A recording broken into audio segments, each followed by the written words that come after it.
闪光华一闪灵气四散，谁开路最炼仙丹？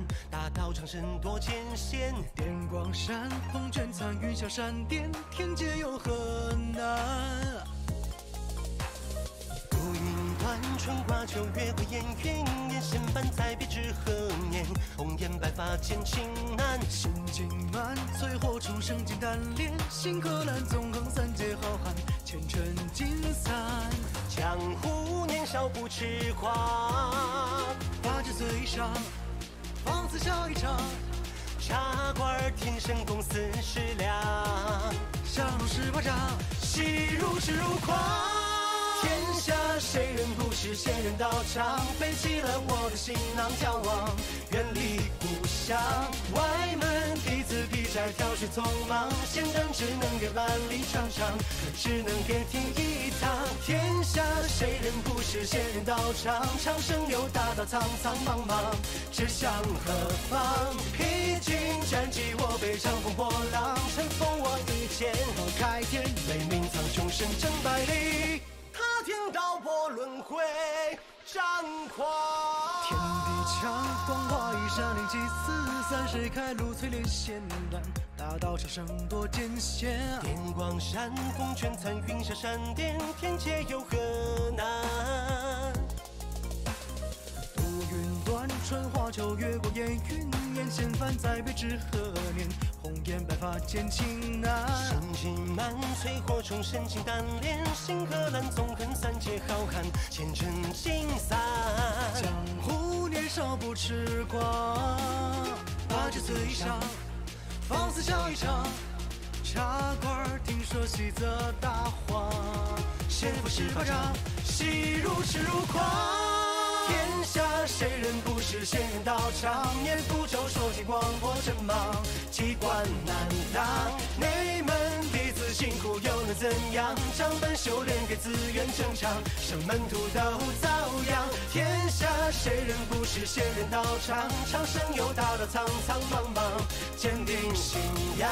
披荆斩棘我被长风破浪，乘风我御剑破开天，雷鸣苍穹声震百里。他天道我轮回张狂。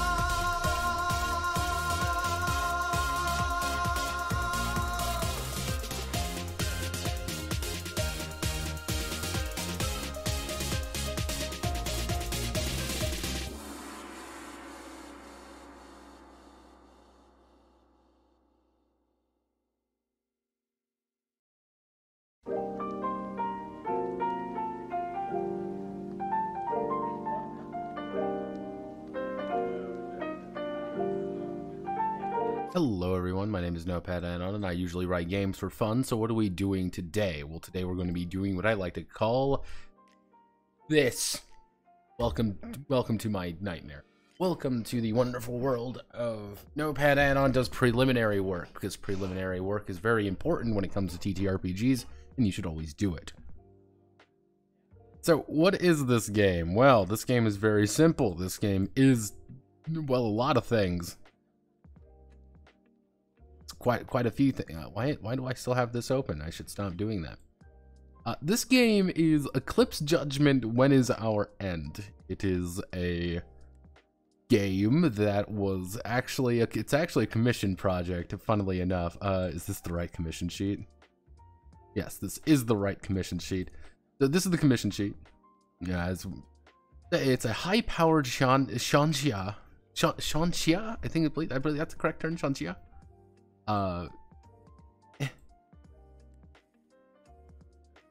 High-powered Shanxia cultivator-style magical girl Tokatsu heroes 20 minutes in the future. Storage trading system, like eating an insect to gain a new technique. Magic system allows creativity, dice manipulation. Reverend Insanity's GU, strange series, possible a key system from Anima Beyond Fantasy. Naraka Blade Point, yes, that's going to be referenced. As you can kind of see, there was a lot of little things being kind of requested and summarized up. Of like, okay, what needs to be done? Though our hero is like me and is like, I'm terrible at naming things. Can you please help me name things? And it's like, yes, my brother, I can do that. Don't you worry. Don't you worry. It's a moment. Now I need to open up my email address. I'm going to open that up in the tab. Also, I'd like to thank You're going to make me fucking save this, aren't you? Swagmeyer of Katarina, for following. Thanks, I guess. God damn it. Oh gosh. Oh, Patreon. I don't want to do that.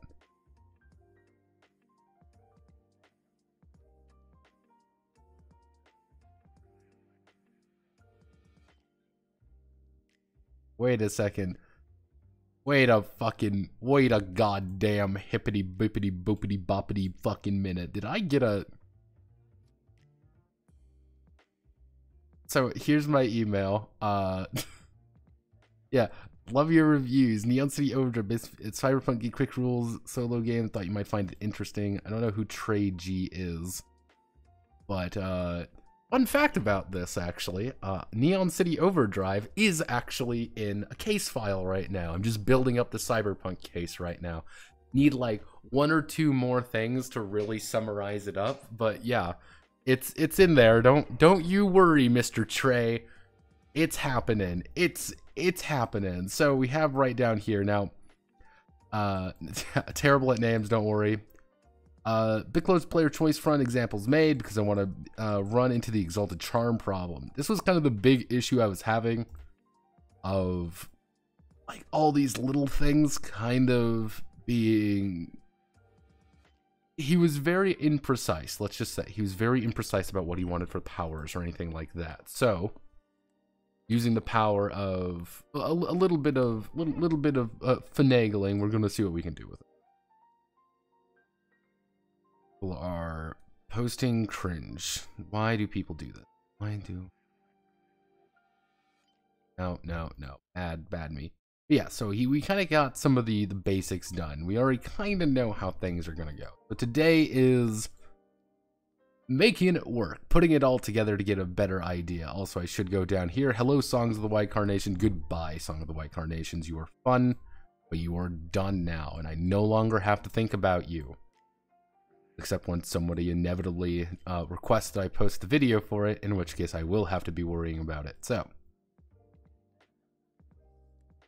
you up, put this right here. Now, I did actually I brought on one of my friends, Sedwak, one of my Jannies, one of the people I trust immensely, because he loves cultivator stuff. He adores cultivator things entirely. And I asked him, okay, I need Super Sentai cultivation. I need... Toku, I need magical cultivation.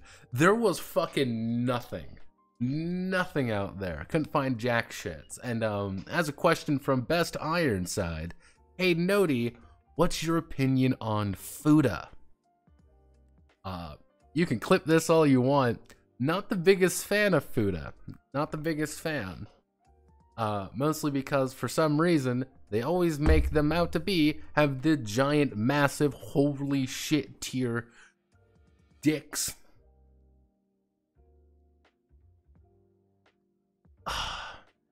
Yeah, it's always comically large, and it takes me out of it.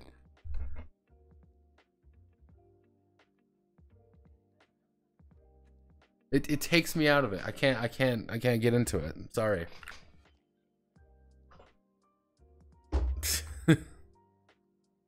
Doesn't feel gay to me. Fuda's one of those weird ones. I'm so sorry, man. I'm so sorry. And like, I'm doing your pre-done a fucking Eclipse Judgment. We're talking about Fuda already. Fuda's odd because how do I want to word this?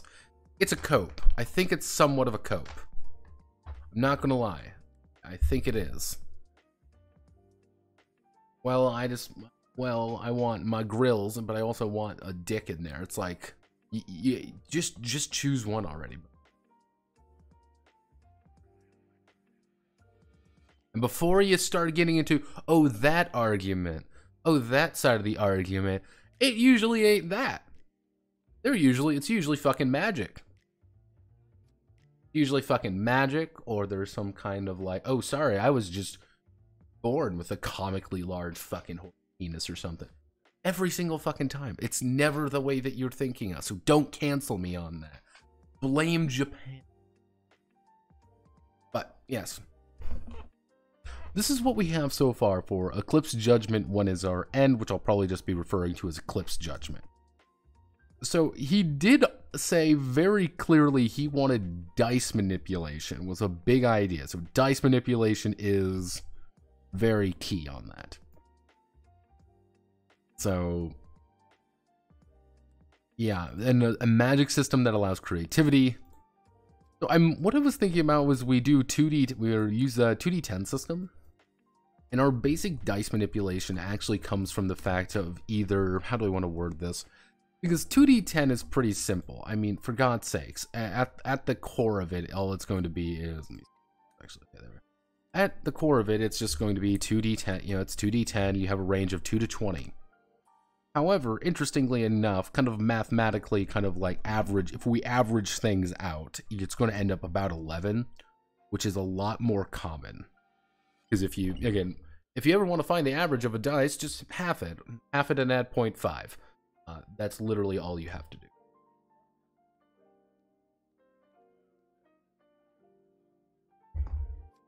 But, so you end up about 11 being very common. I'm like, okay. But one thing that he was saying was dice manipulation, and one thing how I'm thinking of how I'm doing that, let's take my D10 here. I have another nice D10, this solid number 10. So let's take my 2D10 here. Roll, and I rolled a 5 and a 7. Now, what I was thinking about doing, this is the poor dice that got fucking murked the other day. Yeah, it totally still smells like soy sauce. I picked up a dice on accident, and I was like, I'm gonna test something, and I fucking it just bounced into one of my I had a little soy sauce thing open. I was having sushi. I was like, God damn it. God, son of a bitch. Lies, tell that to my dice.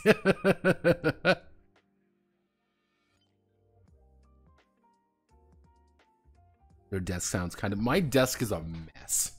I'm not gonna lie.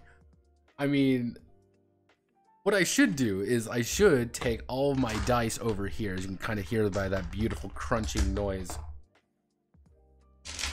and put it over on its proper area. Because it was clean for so long, and then it wasn't clean, and then everything fell apart. Because actually, fun fact, I got a second desk. I didn't buy this desk. It was out front. We have like a little area that has nothing in it. That where people go to put their, if they don't want something. Actually, what I should do is later tonight, I have to check out there because someone put a fucking muffin tin out there. And there was this full desk. And I'm like, fuck it, I'm gonna take that. The only issue with it is that like there's like a back, the back panel is broken. But I'm like, I'm not gonna use the back panel at all. So I just have a new like very nice solid wooden desk next to my shitty desk. But yeah, it's like my desk is fine as long as you don't look at it too. Bunch of little, I don't even know what the fuck this thing is. Then only those creepy ass Musk people will play. Nah, man, I'm scared of the ERP guys. They scare me. So let's see. So the basic ways to like start doing like dice manipulation overall is we can say we have 2d10. We have what effectively it is. We have 1d. We have 1d10 plus 1d. 1d10 plus 1d10. If we kind of start breaking it down a little bit. And let's say, for example, we roll a 5 plus a 7. Now, basic understanding is, okay, you rolled a 5 plus 7. You rolled a 5 plus 7. Congratulations. You scored a 12. Doesn't seem too impactful. However, but this also means that you scored a 57. 7. Cool. You scored a 5 plus 7 equals a 57 if we're going off kind of percentile based. Which is, by itself, not a terrible idea. Now, if we're using...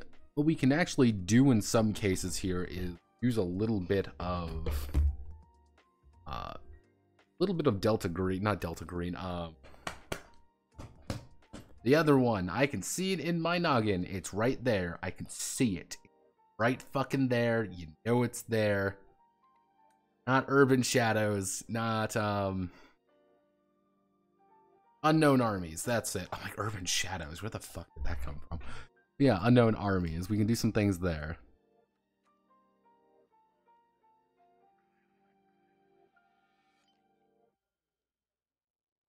Yeah, I also found Pepper there.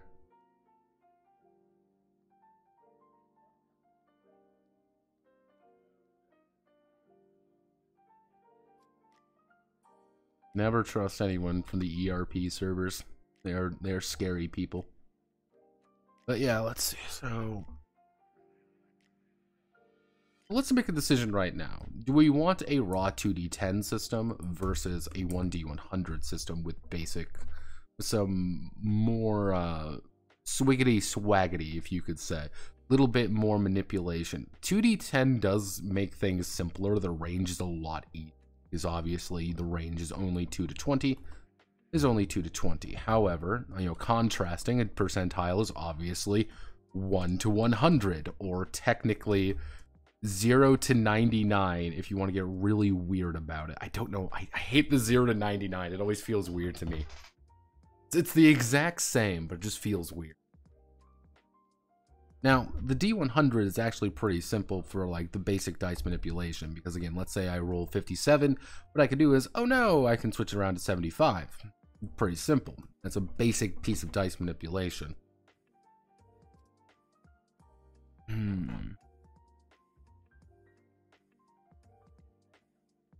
This is really breaking it down. We have our basic system. We have the Hidden Cultivator Lifestyle Simulator, Abstract Combat. That's a big thing he wants, is very abstract combat. That's going to be training, Karma system. Karma is going to be a little bit different, but yeah, well, we just need to hammer out this system right here right now. God help you. Why? Everyone in my server is hooking up, and you all disappoint me at a fundamental level. That's my thing right here. Welcome to early game design.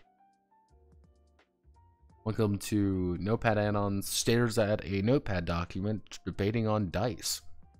You would think I would actually have something a little bit more planned out for this, but I really don't. I mean, if we look at Anima Beyond Fantasy.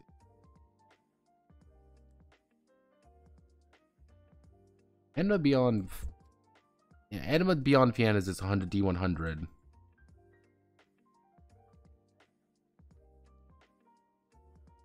Basic ideas. Anima Beyond Fantasy is just roll 100, roll D100, add it every.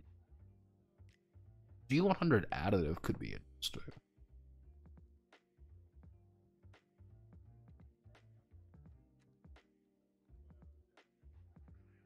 People are like, I want to convert Anima to D20. Like, please don't. What? I know you spelt it that way. It wasn't on accident either. No. Oh no, Mr. Stark. I don't want to be here anymore. 2d10 plus... We do 2d10 plus mods. We want to be a little bit fucky-wucky. What we can do, it would be something along this. And then we do die 1 equals X. Die 1 equals X, and then die 2 equals Y. Pretty much make these separate entities. What autism are you cooking today? This is Eclipse Judgment. One is our end. It is a tabletop role-playing game about, bring up the document. A high-powered Shantia, cultivator style, magical girls, Tokatsu heroes, 20 minutes in the future. That is effectively what he's looking for here. Which is pretty much cultivator stuff. I should ask, does everyone know what cultivators are? I should say, does everybody know what cultivation and all that shit is? Okay, good. You'd be amazed. Some people just don't. Because it is fairly niche. Might as well explain. Okay. Pretty much the basic idea behind cultivation. Let me... Oh, we have stories.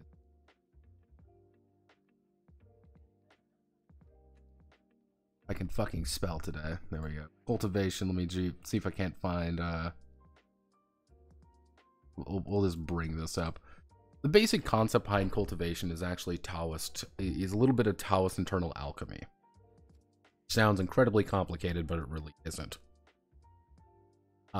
It's a Chinese Dragon Ball ripoff.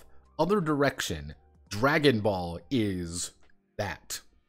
Dragon Ball is directly cultivation shit. If you think of, you kind of know what Dragon Ball and that kind of idea is, you're correct. Pretty much it's these martial heroes who are really cool and awesome.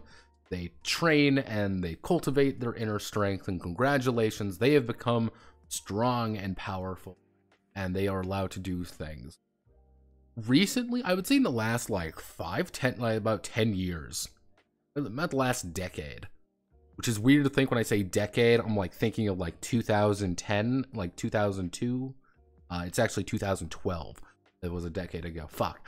I would say it really popped off. Like, you see a lot of cultivation stories now. Because the basic concept is, you train a lot, you become stupidly overpowered, you do stuff in stupidly overpowered world. Thanks. I have cultivated ultimate strength, and now I can do something stupid. You know, I can now fly on my sword, and I can, I've made my golden core so much stronger. I'm allowed to fight the heavenly dragon god emperor. Honestly, if you want like the most basic understanding of it,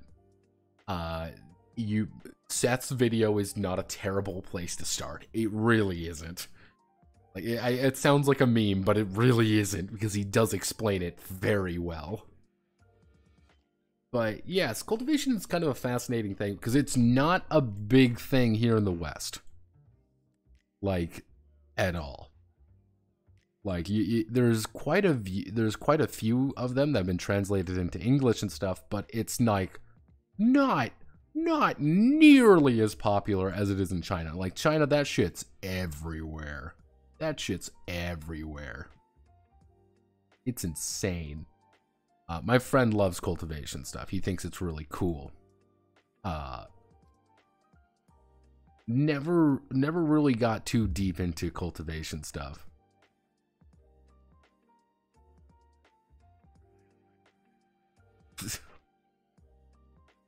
Yeah, Seth and his intricate desire to... If you've never watched Seth's streams, you can find them online. Watch Seth's streams, and he's actually a very genuinely interesting person to listen to. But then, people ruined it. So, let's see.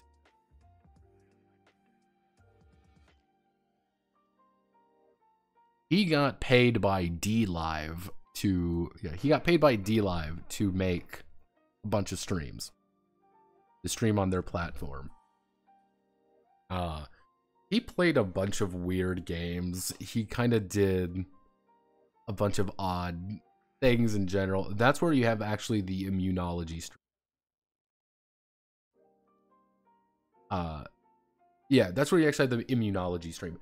If you ever want to get curious about a weird, cool topic, go just search Seth Immunology stream. It is the most fucking interesting thing I've ever watched. It is cool. It is really interesting, and he explains it very well, because that's actually the thing he enjoys doing. He enjoys pitching. He enjoys kind of working with people and giving presentations. That's what he actually does. That's what he actually enjoys. But he's like a trained fucking not physicist. He's a trained physician. Pretty much. If he really wanted to, he could become a doctor. Like, he could, go into a hospital setting. He does have that to fall on to, probably at any point he feels like. He could just start doing that again. I feel bad because I really like Seth, but I think his fans are the worst thing I've ever seen. Yes. I will say that his fans have a bad tendency of being a little bit how do I want to word this? Aggressive. Mostly the younger ones. I think the ones who have been cold in the streams. Yeah, I think the ones that have been, you know, culled through the merchant guild over the various merchant guilds, they've kind of relaxed. But like I would say like most of the out of the like 5 million people who end up watching his videos or whatever, I would say like a vast majority of them are shit like just dumbasses, and they're like Reddit. They're one of the reasons he actually stopped. Like he hasn't posted anything anymore. Like he actually kind of removed himself from the internet in some cases, was because like a bunch of Redditors were trying to like set him up as like a bunch of Redditors were like being real parasocial with him, and he's like, no, I'm not your friend, I'm not any of this, and they started getting weird about it. But it's like it's a big mess. Yeah. It was a big old fucking mess.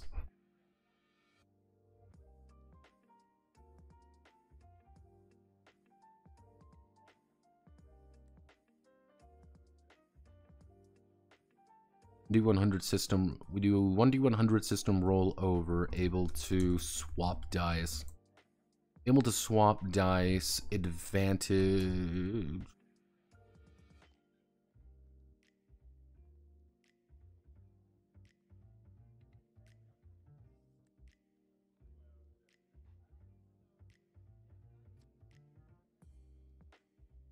How does this matter? Yeah, and I think that was also one of the things, because even some of the things he's talked about,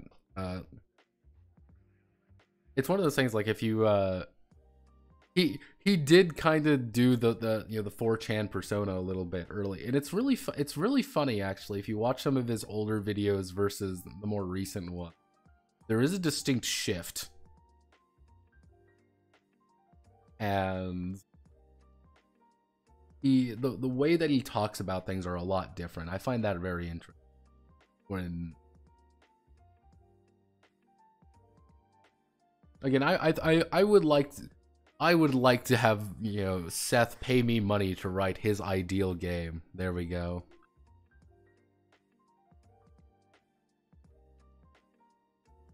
Yeah, but it was over. The second you start appealing to it, it's Jover. I should know.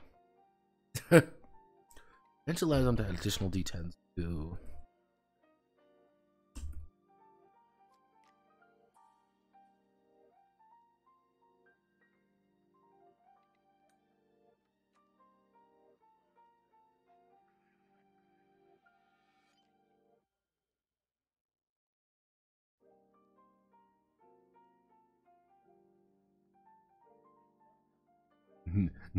It's Jover for you now, right? The Catboy Thule. Yeah. Also, I should say Ironside, I don't want to take your money right away because it's going to be like a month and a half before I get around to doing it. So I don't want to be like, I don't want to like hold your money hostage. That's a little bit fucked to me. No bad appeal to the hyper Nazis. What are the first big fucking games I ever put out like and got like people still comment on, people still like tell me about it, is the fucking Hearts of Darkness. I even reference it in the Kaiserreich video.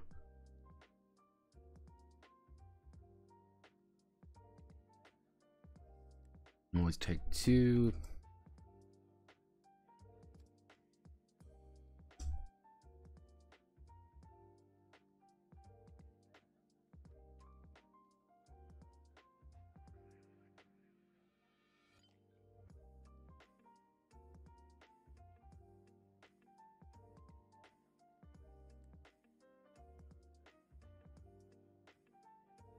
Okay. Basic system. Got my D10.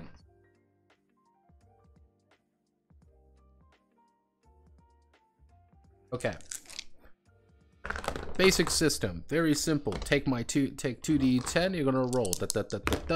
Roll. Congratulations. I rolled a 8 and a 9. So, basic idea is I've rolled an 89%. If that's a success, awesome. However, I can always flip it around. I can always take 2. it's almost a rolling, I wouldn't say a rolling keep in the say, but it's like, let's say I rolled an 8, a 9, and an 8. Well, I've also now rolled pretty much, I've rolled really high. I've rolled a 98. That's really good. Now, if I have advantage, what's going to happen, I'm going to roll 3d10, and I can take 2. So I rolled a 10, and I rolled a 6. So I can do, okay, I rolled a 5, 6, and 10 effectively. So I can say, oh, I want to roll 60. Cool, I read 60. So, but if I have disadvantage, I roll, and I have a 1 and a 4. I have to throw away my 6. However, I have a 1 and a 4, so I have 41 now. So it's like, okay, higher numbers are always usually going to be better. So it's like, well, dang it, I have to throw away dice. I'm losing options. More advantage means you have kind of more options to add to your pool, or do we do a flat version? Do we just do flat numbers? Flat numbers. You know what?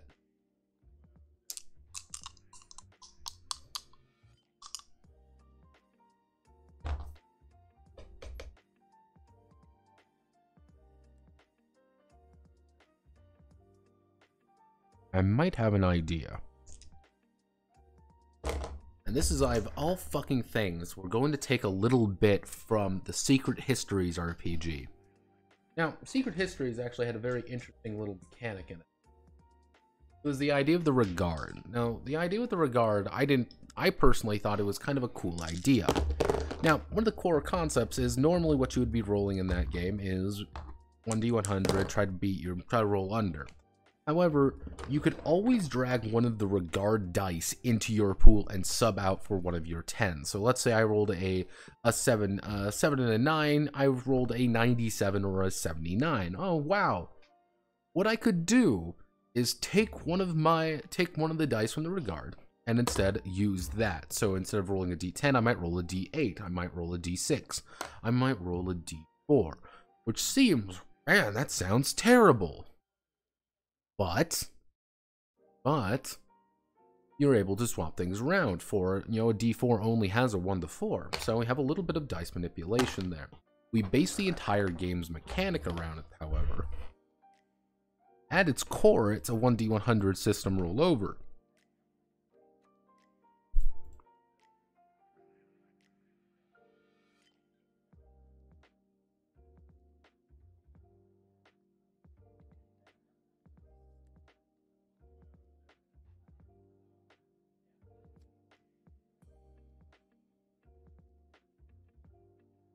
If we keep this, we keep adding just d10s to the mess. That's the idea. So we're always subbing dice out. We're always subbing things out. Or we do 1d100 system roll over.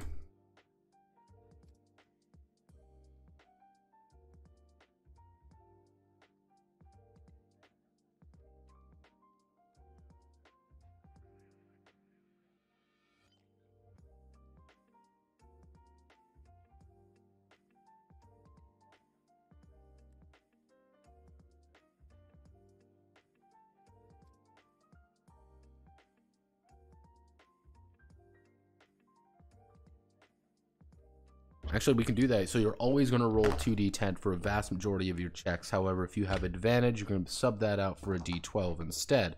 What does a d12 actually do, however? Well, that means you can go really high. I roll a 2 and a 1. I've rolled a 21, which sucks. However, if I roll again, I might be able to get to like 99.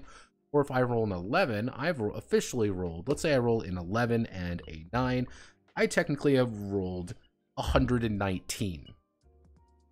Yeah, I've rolled 119. That's pretty damn good, all things considered. I've rolled above.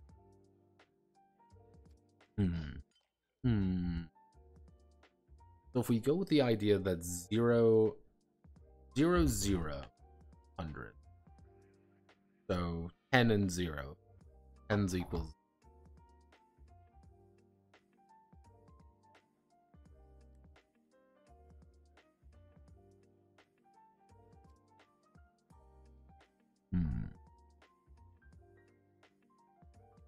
It's a solid beer to order that tastes good. If you usually local stuff is usually the best, depending on what you're getting. Sam Adams is usually fairly reliable.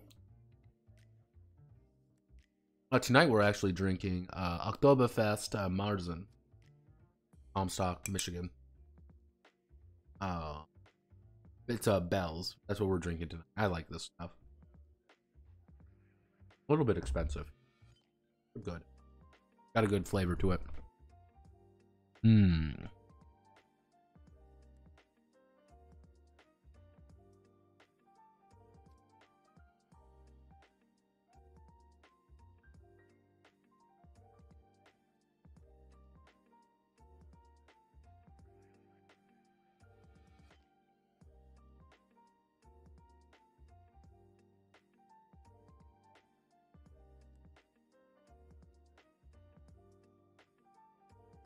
It also really depends on your local area. Local places usually have the best beer.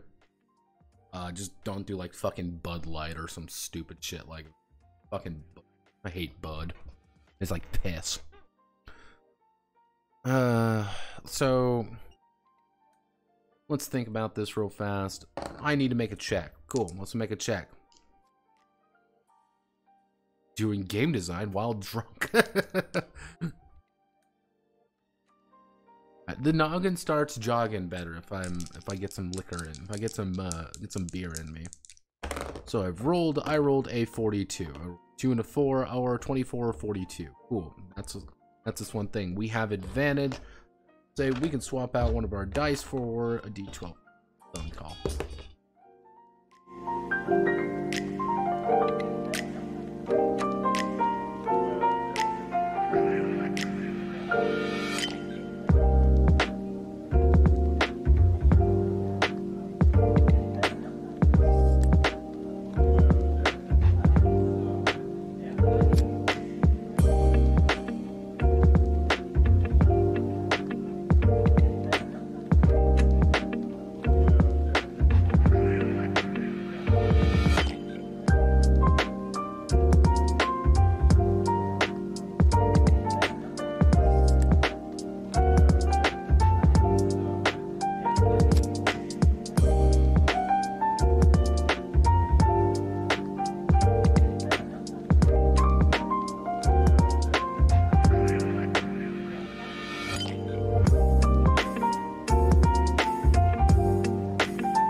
Okay, so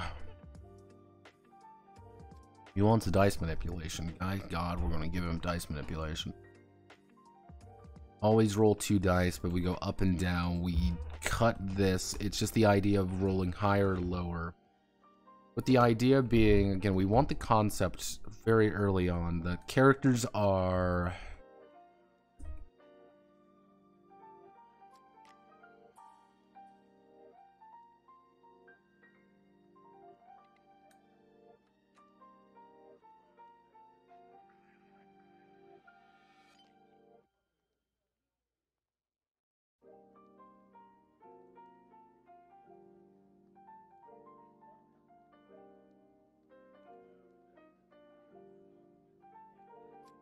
It's not necessarily that you're under threat by the villains. It's the fact that you are burning out faster and faster.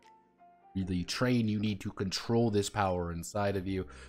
To quote, you need to not pull your devil trigger very hard. Because if we want to control our devil trigger a little bit, let's think about this.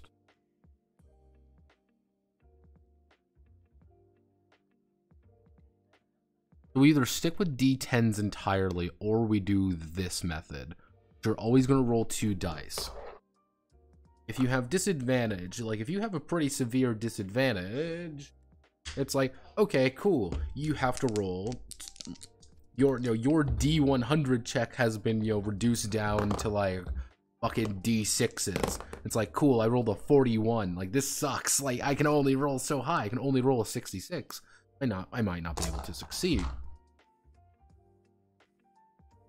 But we should actually have something in for like rolling too high. So I mean, I'm feeling this. So you're always going to be rolling 2 dice. You will always roll 2 d10s for your roll. You have disadvantage. If you have a minor disadvantage, you have to sub 1 out for, the problem. So it's like D10 becomes a D8. Doesn't seem very impactful, but then you quickly begin to realize you can no longer roll 100. Rolling 100 is impossible with a D10 with D8, so you pretty much cut yourself out of 20%. Is it 2D10 or D100 by way of 2D10? That's what I'm thinking of. That's what I think it's going to be a little bit odd. Because at the core of it, what you need to do is, so let's say for example, you need to make a check. Like a check might be like, okay, this is going to be a check 60. You need to roll above a 60. Now, normally this is going to be like plus whatever modifiers you have. It's like, okay, I rolled a 9 and a 4. I rolled 94. Cool. But I have disadvantage.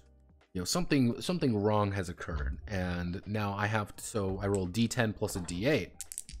I rolled a 1 on my D8 and a 9 on my D10. Luckily, I still have a 91. I'm still going to be able to succeed pretty easily. But let's say, for example, I rolled a 3. I have a 31 now. Like, I can't really roll 100, so I'm like, it's like much harder for me to roll that kind of like those bigger and bigger numbers. By a pretty severe disadvantage, it might be even something worse. So you might be rolling D100 or whatever, but instead of, you're going to be taking a 6 and an 8. So it's like, okay, I rolled a 2 and a 5. The highest I've rolled a 52. Like, that's awful. Like, I can't succeed at this. Oh no! It means you're going to be rolling pretty fucking high though. I mean, so if we set like, if we go along the idea of being like, easy is like 80. Easy, if we do it like the idea of like, easy is like 75, medium is, actually no, if we do easy being like 50, increase it by like, we increase it by margins of like 20, so we can do something like this.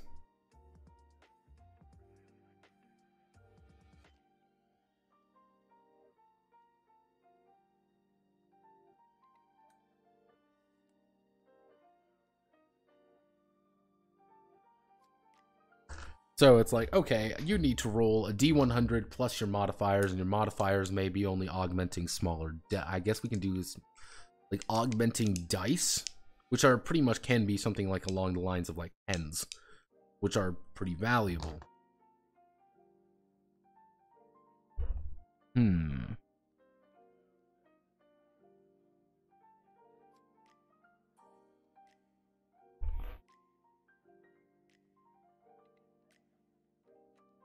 feeling this because you're always going to take 2 dice and you're always going to add them together. One's going to be the ones. Anima technically does it, but Anima's very strange in Spanish. But he did reference Anima. The fact that he references Anima tells me he knows Anima. We're going to be a little bit odd with it. Because what at the end of the day, it's going to be 2D. It's going to be a 2DX versus versus a TN. That's what I'm kind of envisioning right now. Which 1DX is going to be the 10's place. Then 1DX is going to be the 1's place. That's one thing we always know. You're going to have a dice be this, and you're going to have a dice. So you might be rolling, let's say, D10 plus D6. I rolled an 8 and I rolled a 6. I've rolled 86. Or, hey, I've seen like a, let's say if I have a really bad disadvantage, I might be rolling that's a D10. I might be rolling D8 plus D6. I rolled a 6 and a 5. I've rolled 65. So your numbers are always going to be a bit higher unless you roll like really fucking badly, which is entirely possible, by the way. It's going to be a weird system, but maybe that's okay. It's going to be that the gamer mode faster and faster.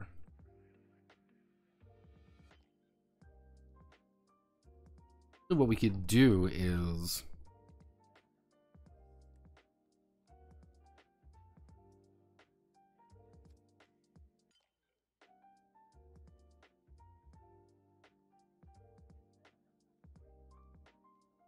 oh, I thought you said like -1T and -10, -10. I'm like, what the fuck are you on about? That's the same thing. I'm like, oh, okay.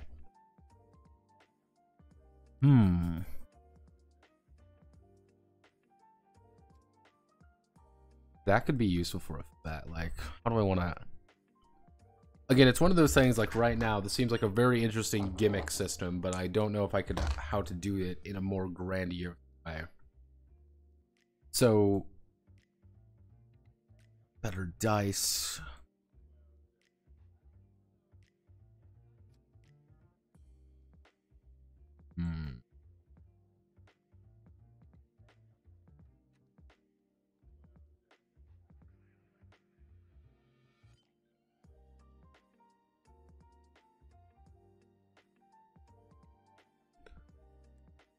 No idea. He literally just does say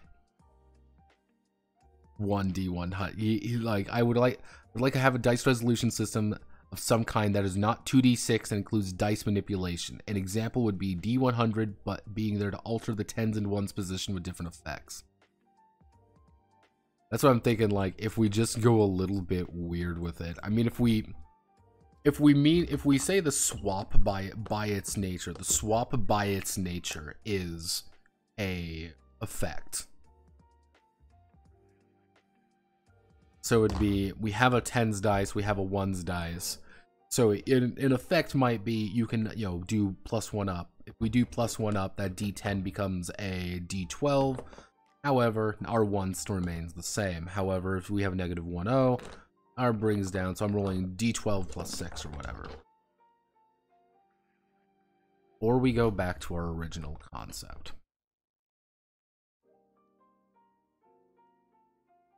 Maybe I'm getting stuck on this.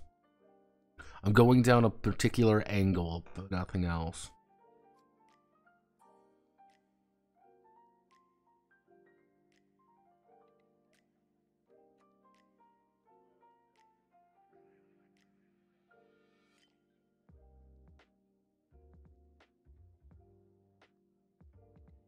This is the way to do the simple way. So you're able to swap the dice around.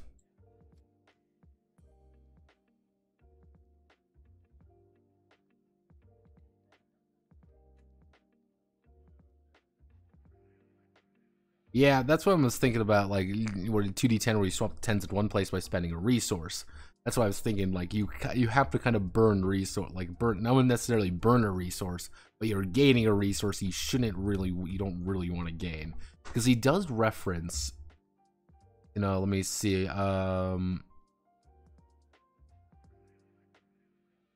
Where was the...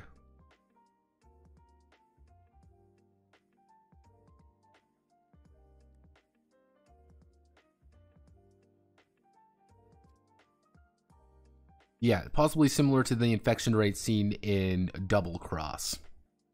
And he references Double Cross. You know, Fading Sun. Let me do a quick check on what Fading Sun... I don't think I've ever gone over Fading Sun. Maybe. I might go over it. Looks interesting enough.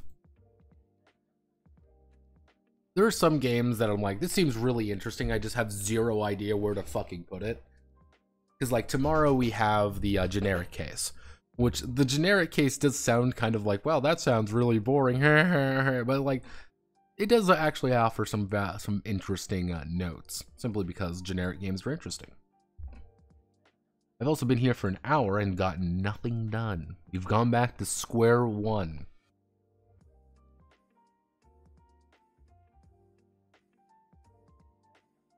Exactly. That's what I usually end up doing. So let's just think about it like this. What do we want? We want a 1D100 rollover system. 1D100 rollover system. That is what we're looking at here. We're looking at nothing else. Nice and simple. We're referencing Anima more than anything.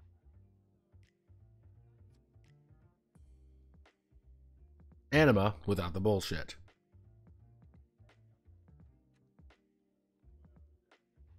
Exactly. That's what the things we can be a little bit odd with it because again, you're supposed to be very strong.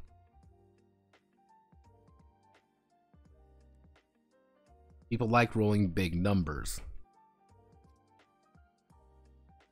That's why I was thinking like this wouldn't be the worst idea if we want to just go down that strict angle. It's just the idea of like you are able to take various dice and being like you have to sub out this, you have to take lower results or variations of that. Like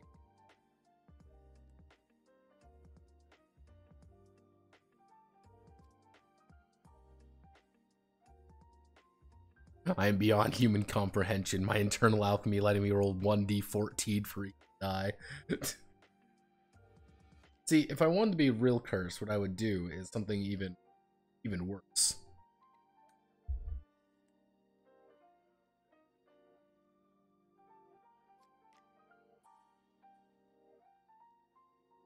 I am now the GM. Because what I was thinking about doing is that if you roll too high, pretty much rolling too high pretty much imbalances you.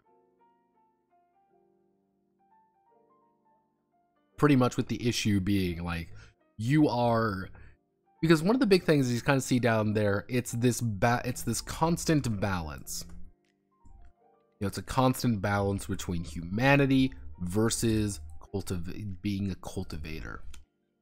It's the idea of being like you are clearly getting stronger. However, will you be able to maintain your humanity? A little bit more referencing Kamen Rider a little bit. We can actually reference Kamen Rider quite a bit on it, just by virtue of being you are a Kamen Rider. You are someone who is explicitly pretty big. You know, you're explicitly pretty strong.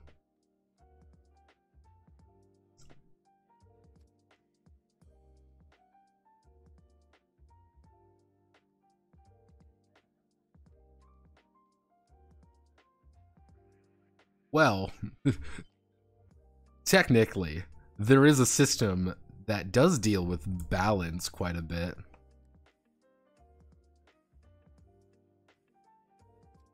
The thing is, there is something that we can do something with balance. You may be even saying that we need to reach our center point.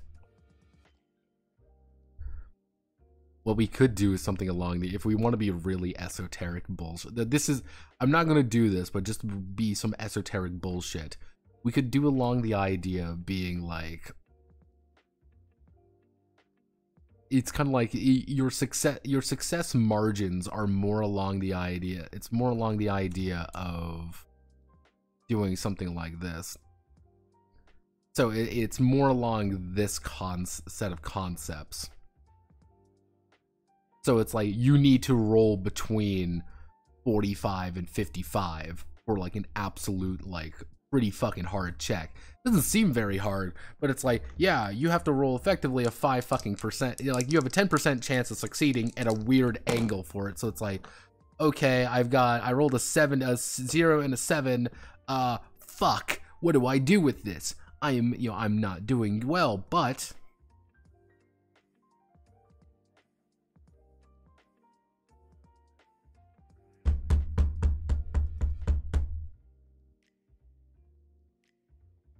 that's what we do for attributes.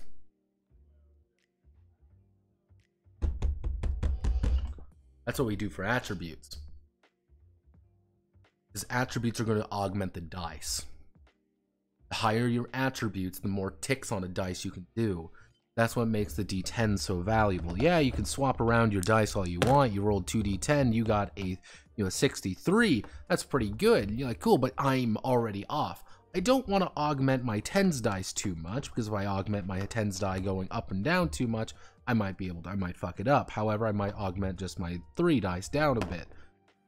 We use entirely based off the virtue of the dice rather than anything else.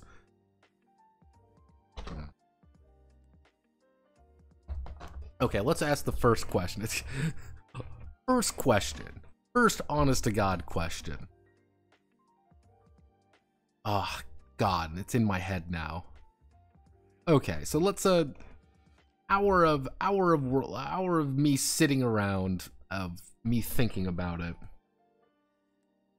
What are we really thinking of? Rollover system, 1D100 rollover system. You know what? We're going to stick to this. We're going to stick to this idea.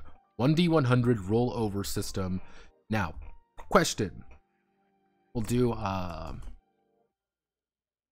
dice swapping. Free, or is this going to be free, or is this going to be, kind of a resource? Resource would be the easiest. And now I do have this idea of karma. With the idea being like, you need to, pretty much you gain karma, which you then need to vent your karma. Karma being more on the idea of the Buddhist philosophy rather than Taoist. Make a game with the center system. See, if I want to be cursed, that's what I'll do one day. Just one day on, 1 month without warning, being like, everybody must make a game with the center system. Have fun, assholes. That's it. Just go nuts. Center system jam.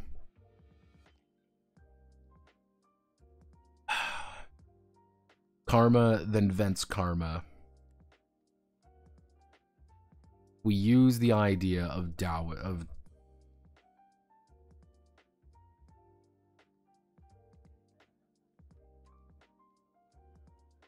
Deities tracked by deities. Appreciate it.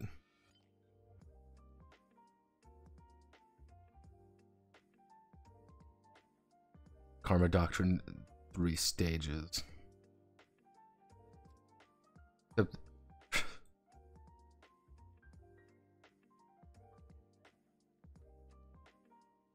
Suffer unnatural death.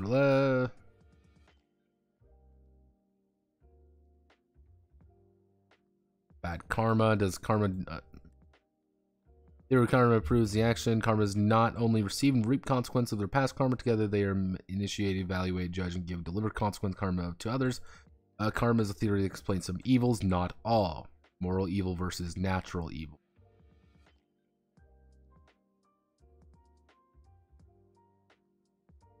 Other schools of Hinduism. 3 stages, because all the actions adopted.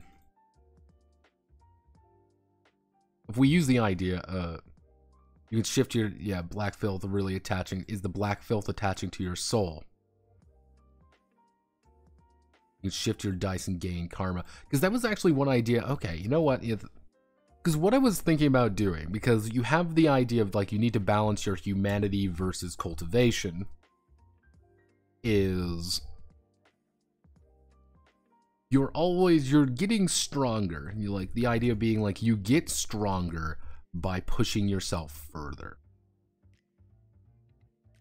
You are just, in general, the stronger you are, the more you're pushing yourself. Being like, yeah, these aren't really difficult checks. They're not supposed to be difficult. You're a god. You're a badass. You are a one-man killing machine. The problem is the more you push yourself, the more your karma builds. And at a certain point, that karma is going to fuck you up. You are not doing well. Something is very wrong. You know, the eyes of heaven are upon you as you gain power. This is why I stream, people. This is why I stream. Now, the idea of venting karma is you need to have pretty much, you know, people and relationships. You know, this allows you to vent karma, which is pretty much the idea of you go to school. You are a high school guy. You are a high school boy. You go to school. You have your best friend who's always with you. He doesn't know that you fucking turn into Kamen Rider every other weekend to fight evil. No, he doesn't know that. But he's your best friend, and you can vent a little bit to him. You are able to vent that karma. You are a regular person to him, and he's allowed to kind of keep you in balance a little bit more. That's the idea, balance. And I know we can actually reference out of everything fucking Gachimuchi Nirvana Seekers, because this was actually a concept I was exploring a little bit in Gachimuchi. This sounds a little bit ridiculous, but bear with me here. Right here, reaching understanding, karma and meditation. Because one of the ideas is that you're gaining stronger by virtue of...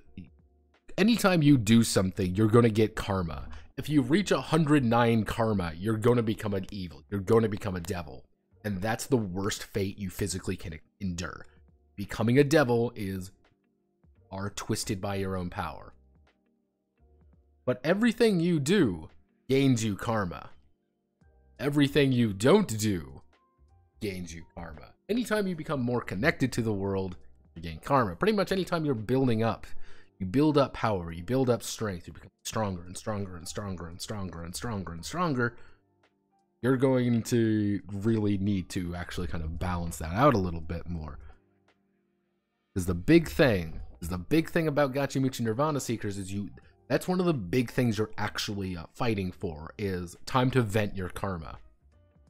You want to go to a place to vent all your karma. You can't just meditate one day and be fine. No, you got to go to places of power. And we can use that. That's actually how you gain XP. The more you push yourself, the more XP you can convert into doing regular things, which we can actually use a little bit with the idea of training XP and breakthroughs. Because the idea of breakthroughs is in cultivation. This is a big idea in cultivation, is that there are breakthroughs. Pretty much you're going to hit, you're going to get, you go from, dragon killing disciple to dragon murdering devil beater to fucking dragon fucking super kill, but then you're going to hit the wall. You're gonna hit a wall, and you can't get any further. No matter what you do, you will never be able to get past Dragon fucking Super Killer. That's the problem. You're gonna have to do a bit of either training or bullshit to do that. Once you cross the threshold, I think you said dragon like 6 times in that sentence. Yes. Once you break through the bullshit, then you're allowed to become, celestial, the celestial dragon, murder fuck dragon. Like, that's the idea. It's like you have to do a breakthrough. Yeah, dragon killing disciple, dragon murdering devil beater, dragon fucking super killer, training bullshit, celestial dragon, murder fuck dragon. But you have to do the breakthrough. Every time you do the breakthrough, there. So, I mean, if we treat the idea that karma acts as a way to vent karma, you use karma, then you vent karma, you gain XP. Or you can do training to gain XP. But you can only do so much training, because again, all of this means that you're going to get, build up in... This is actually one of the few games where I can actually like very hardcore, put in a leveling system that makes sense. So you can build up to a level. You build up to a level, then you have to do a breakthrough. This is going to be an arc. This is also a way, this is, mind you, this is also a way to keep everybody on the same track as well. So you may be having someone who, you know, grabs a shit ton of karma, and, you know, he vents it, he does everything properly, and he levels up to level 3 before everyone else. You can just hold off on the breakthrough for a while. He's got to do some esoteric bullshit for a while to actually get that breakthrough. When everybody else kind of hits that point, he gets the breakthrough, everyone starts getting those breakthroughs. We can control it. That is a method to not... This isn't a method to hinder, mind you. That's the idea. This is not a method to hinder them. This is a method to control advancement. If you want to give him a breakthrough early on, that's fine. He's going to get stronger than everybody else. But that's not a bad thing. This guy is clearly kind of pushing himself further and further and further to the limits. And the more you level up, it's like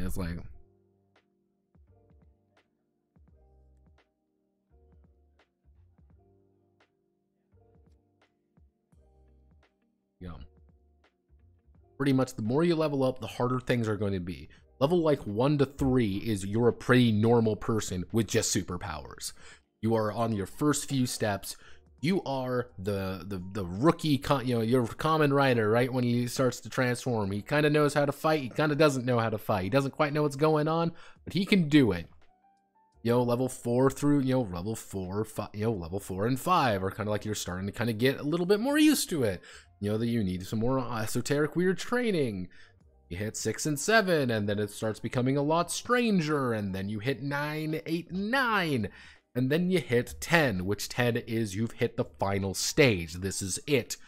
You're at your max power. It's time to go out in a blaze of glory, but every phase of the way. What mechanics do you like in that? Truth be told, I haven't read the entirety of Anima. And trust me, I have tried reading Anima like 7 times. And every time I open it up, I'm like, yeah, let's do it. And then I get like a quarter way through and my brain melts. The thing with Anima is that there's so much put together. And it's like, you gotta reference things from across different like sections of the book. And because I like making it, if you ever notice with all of my games, you can actually make a character almost right away. That's usually like the second thing I do. It's like, here's how to make a character. Because I like being able to walk people through how to make characters and do things like that. And I usually really like it when games do that. Anima does not hold your hand in any way. It's just like, here's everything you need, fuck you. And maybe in Spanish it reads better. Maybe I shouldn't read it at 2 in the morning. But it's like, oh God, oh Jesus.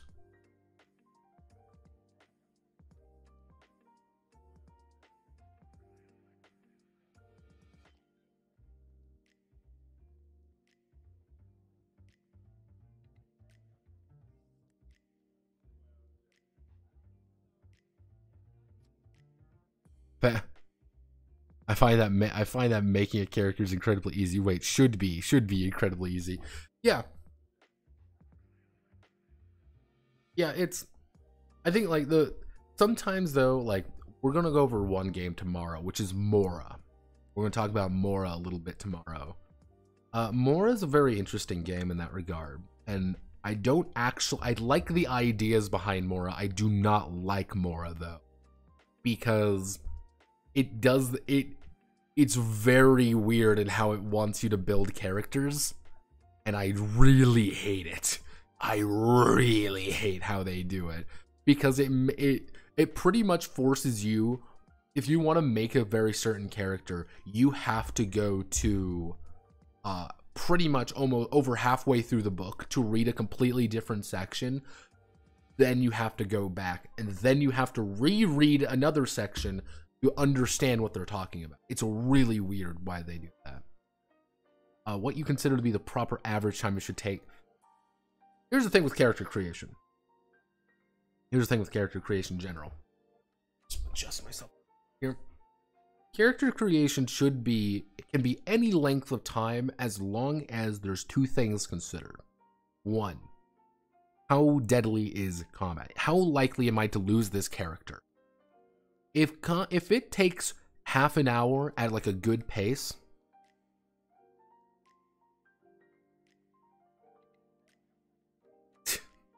like if it's like a good pace, let's say 30 minutes. 30 minutes is going to be about average time for people to make like a D&D character, for example. And that's flipping through the book, that's double checking everything, that's looking up spells, writing all the abilities in about 30 minutes.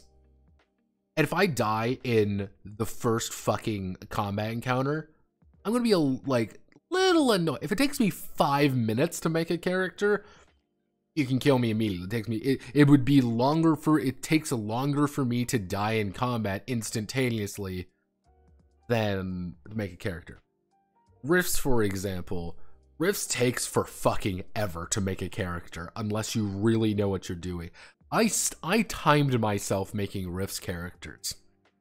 The fastest Rift character I ever made, and it was a juicer. I always use juicers as an example. It took me 50 minutes to make a juicer. 50 minutes. And that was because I used my own shorthand. I, knew exactly what skills I was going to be taking. I knew exactly what to do. And it took me 50 minutes. Just because I had to write everything in, write everything down.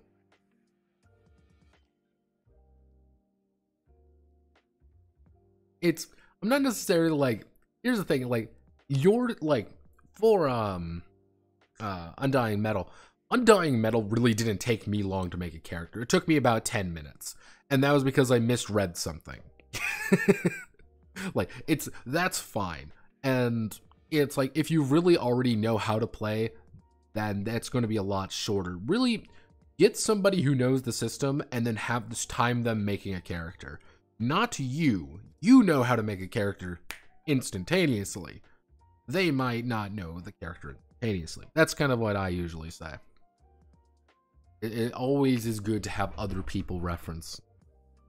Other references, you could say. And it's not saying that, like, you can't have karma be deadly. Yeah, not karma. You can't have combat be deadly.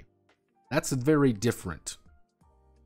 What I'm saying is, if combat is incredibly dangerous or like if I can lose my character instantaneously, it shouldn't take me a long time to lose a character unless there's a lot of savior mechanics involved.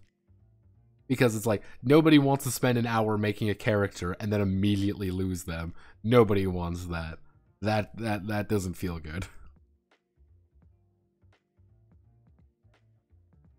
Not even necessarily combat. I mean, like, Call of Cthulhu, for example, like, you can lose a character instantaneously if you just roll poorly.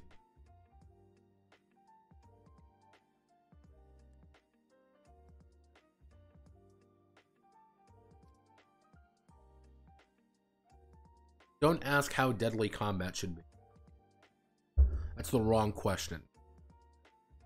You should ask is, do I want the player characters to survive? And do I want, it's pretty much, do I want the player characters to survive? And do I have ways for them to survive? If the only way you have to do things is just mud and blood where you just stand there smacking each other, yeah, maybe make it a little less lethal. And make them a little bit more lethal. That's more of a combat question, more of a combat beat, combat rhythm. Build up to a level, you have to break through. The more you level up, the harder it is to vent karma as your connection to other. Gain XP, gain XP. Wow.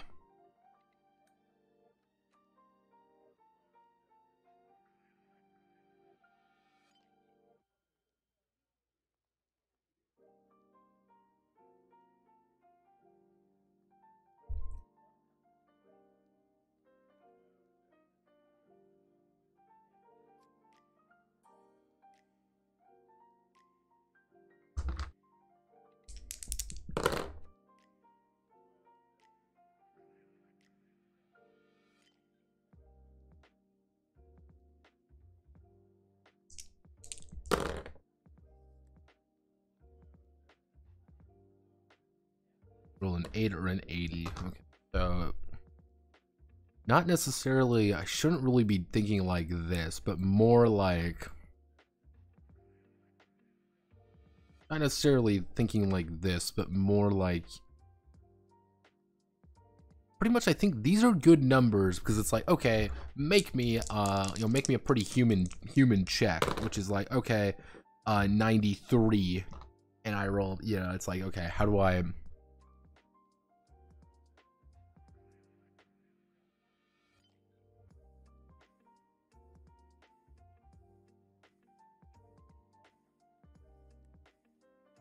Oh yeah, you're schizo with powers, but you're impervious to bullets, but still a normal dude.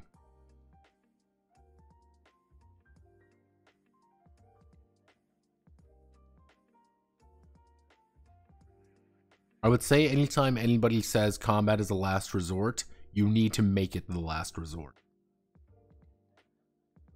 You definitely need to make sure you understand that combat is very much the last resort. That's why, like in Song of the White Carnations. In Song of the White Carnation, for example, that combat's incredibly fucking deadly. Like, if you get hit by a bad attack, you are dead. You are DEA dead. But there's a lot of ways to mitigate it. There's a lot of ways to get around it. If your game, how do I want to word this? Give a man a hammer and he will find a way to hit something. So what you need to, what it is really at the end of the day is, if you give everybody a bunch of combat attributes, like,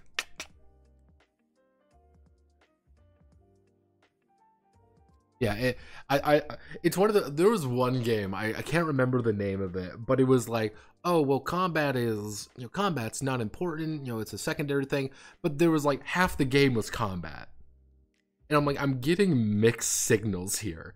I'm like, you have nothing else besides combat, but combat's really detailed, so why can't I build a combat monster?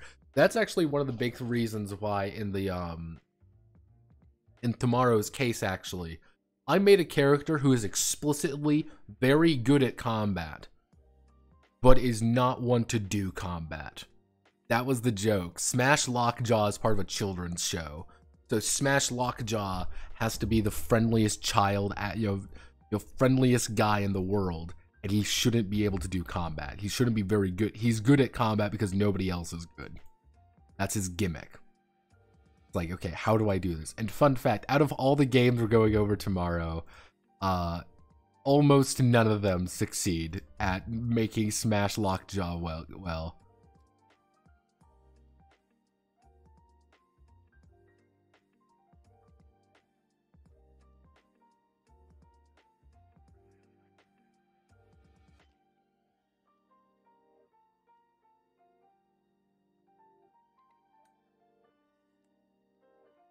And then I actually kind of thought about, there's no real game that handles, I would say, I don't think there's really a good way of saying it, this like children's like television tier outside of like, ooh woo, let's talk. Nah, give me fucking Bible Man. Like, I don't know if any of you grew up with Bible Man, but this is fucking Bible Man. Like, this is the this is the shit, this is the thing I was going for, the feel. Games for this feel. This is what I was trying to do. It was not going smoothly, I can tell you that much. It's not. Yeah, it's things like Bible Man and Company were not working.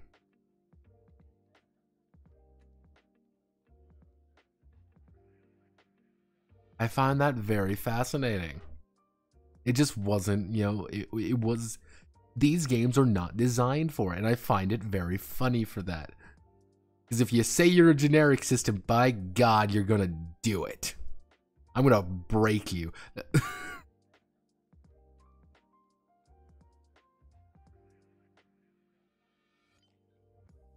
See, that was actually, fun fact, you actually mentioned that, Draco. That was actually one of the major reasons why World of Darkness started going down the shitter.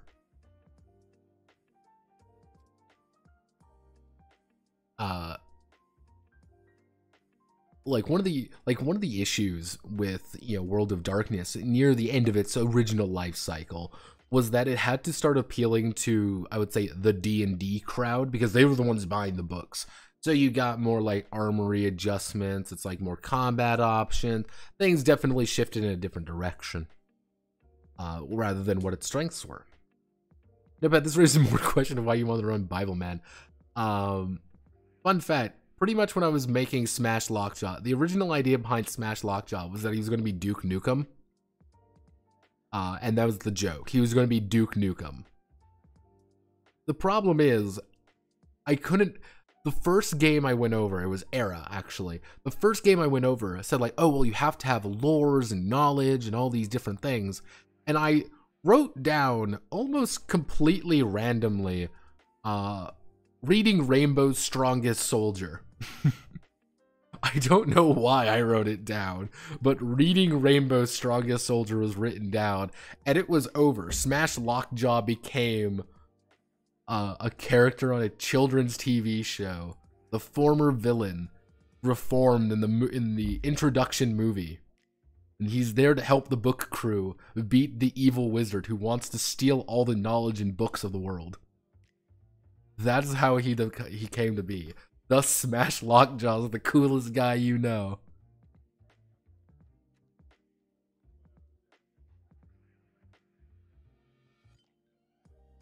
Yeah, people like mod autism though. That's the thing. Like, people really like that. But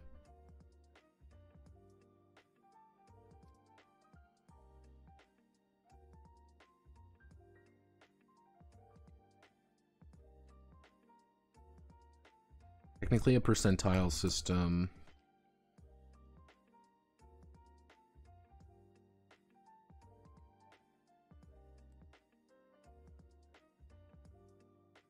We do 10 percentile. We do 10 percentile.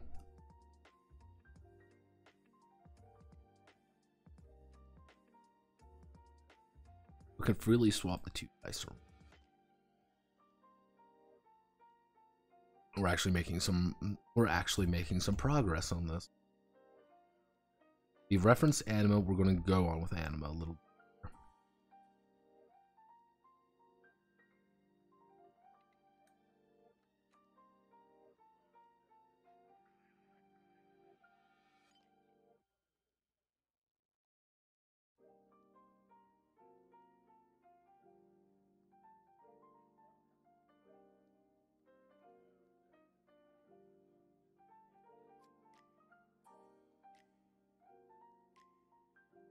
Some basic ones. I have to probably have to re-reference Anima and make sure that works properly. So the idea is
what did I miss? Nothing. Just us meandering about things and me getting mad at myself. God forbid you're doing more than one thing in the system.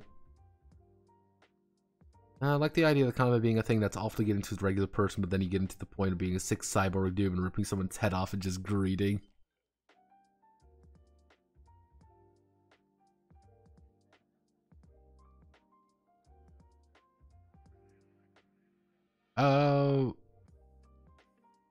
I do you feel about 3d6 success game, like the zombie game? That's fine. 3d6 is reliable. It is swingier, though. I will say that. The thing with 3d6 is that your range is 3 to 18, which is pretty good, with an average being around, it would be, I believe 12. I think it averages out to be about 12. No, it averages out to be about 9. 3.5 plus 3.5. Yeah, it ends up to be about 9-ish. Which, average is 10.5. Yeah, okay, I'm doing my math wrong. But yeah, 3d6 is good. I like 3d6. I actually like 3d6 more than like a d20 game. Because it has a good range to it. Usually, you can be a little bit more aggressive with modifiers in a 3d6 game than with like a 2d6. Because like, +2 in a 2d6 game is quite a bit. +2 in a 3d6 game, not nearly as high. Usually the issue with 3d6 games that I usually see is that people lean on it a little bit too much, where it just becomes the 3d6 and nothing else. And you're like, oh, well, you're not as bad as 2d6 though, my friend. Jesus.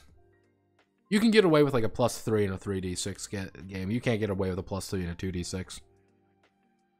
Jesus.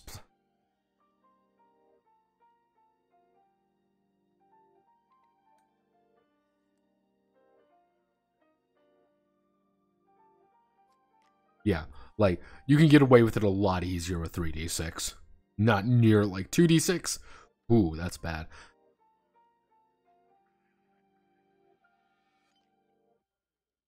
Read RuneQuest. The thing with RuneQuest and BRP in general and its combat is very good, but just very detailed. It really wants you to get into that mindset of, yes, getting stabbed with a sword in this era is fucking lethal. And it's more about, I would say like RuneQuest is very good at being like, you can make a completely non-combat character in RuneQuest and still be incredibly useful. Because it turns out being able to read and write is a valid skill. And you can also have a complete fucking combat death machine who is just really damn good. And I do like that about that game. I think I should go over RuneQuest one of these days. It's just hard to go over that one. Opinion on roll and keep systems like L5R. You need to be very specific with them. That's one big thing. And sometimes it depends on how you choose to do the roll and keep. The weirdest thing I've ever seen was a roll and keep system with successes. They're like, oh, if you rolled above like a 5, you rolled, that was a success. It was kind of weird.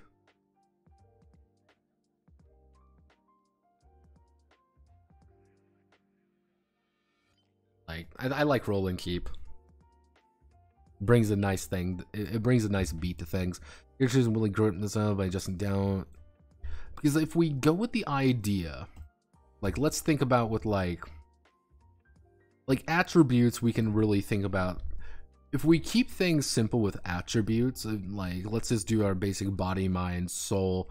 We really, how do we want to do this? Like, I spent the past hour and a half looking over fucking. It's been literally an hour and a half with literally just fucking just getting the math, getting this done. Let's do rolling high equals karma, so it's like 10s play every 10 tens over nets karma. We can do which we can actually do. We're going to keep the karma system.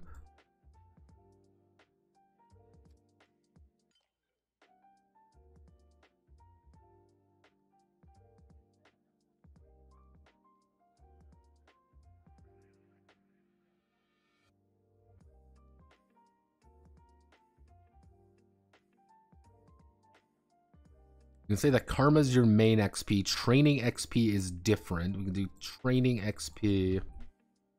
Training XP is more reliable.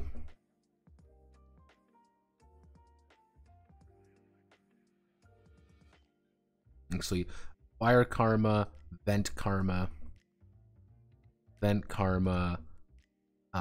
we have karma XP. Yeah, so you're never in danger, really, of that. But if you have a shit ton of karma, you won't be able to really vent it all at once. So you're always going to be doing kind of like this.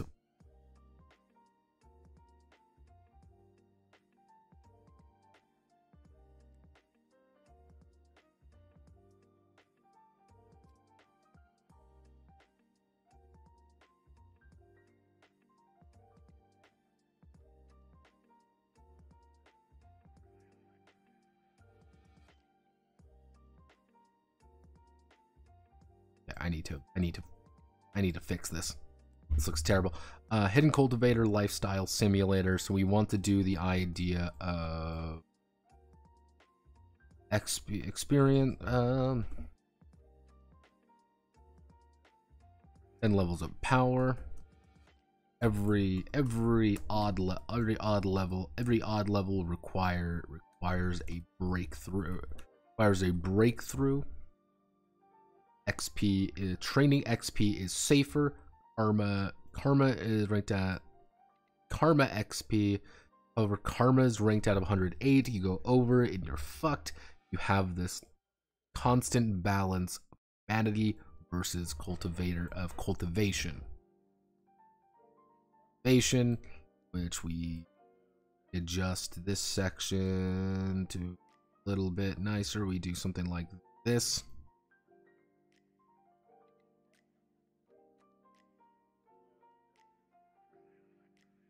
Relationships are with people.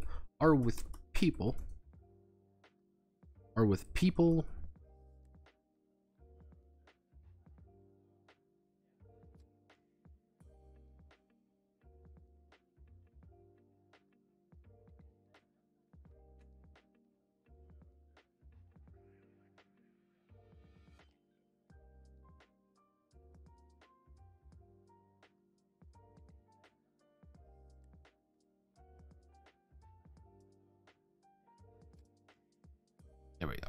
Relationships allow you to vent karma if they are active, but can easily be strained leveling up. So the idea being, the more you level up, the more these relationships are gradually becoming more strained. And you want to get more relationships, so you want to be more active kind of in the, I wouldn't say necessarily the toku aspects, but you want to be kind of active in that kind of phase of the system. There's going to be a moment when you're not going to be fighting enemies. It's going to be you hanging out with people, you being kind of friendly with people, and you kind of realizing like, hey, yeah, we're all good friends with each other, and you want to deepen relationships with people. Having a very deep relationship with somebody is very good.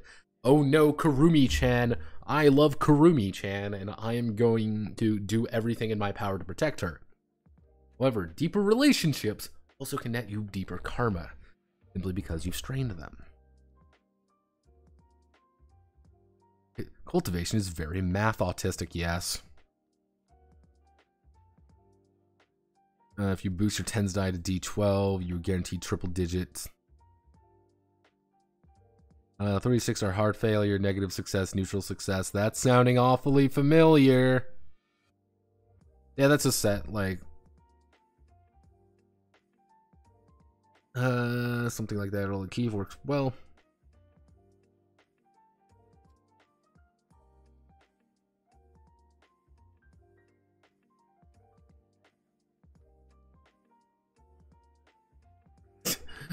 Just people from fucking Troy with advanced technology.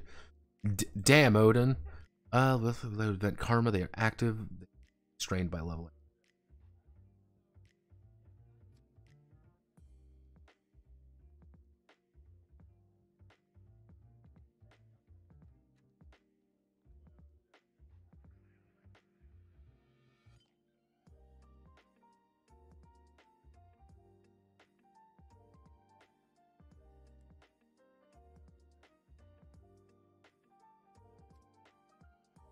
Yeah, there we go. Even if you want to have a beach episode, you can still gain and lose karma. That's the idea. You'll gain and lose karma pretty easily. Actually, let's fuck it. Let's go to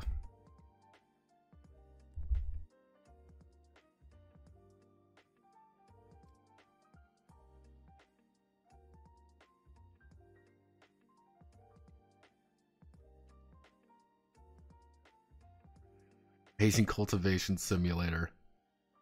When in doubt, I include it. You can, let's see, attributes, character stats. 5 attributes. So we can do basic components. Yandao.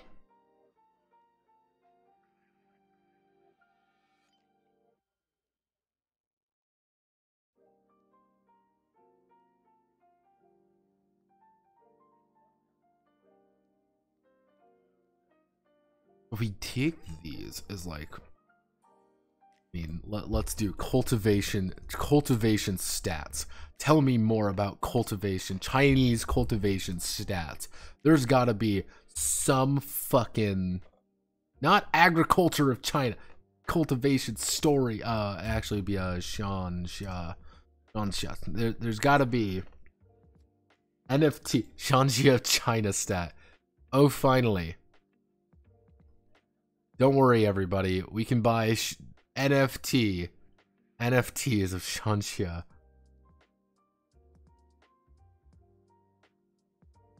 No.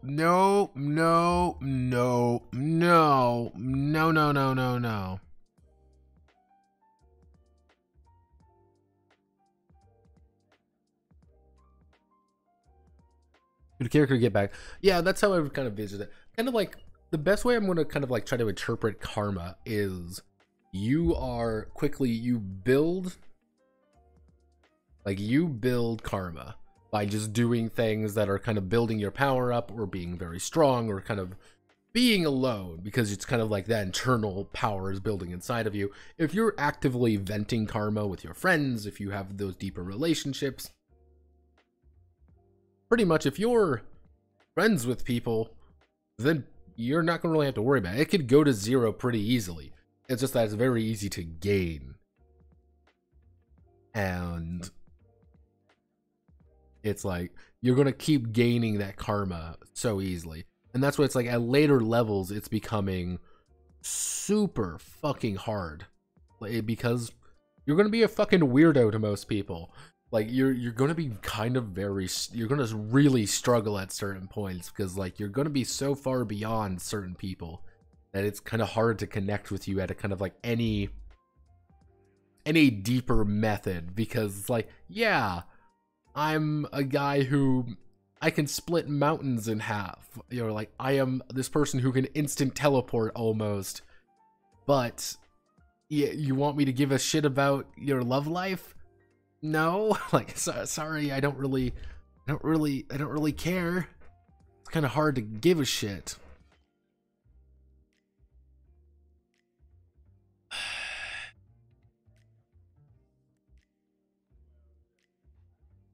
Oh, this is what soft star. Like, don't.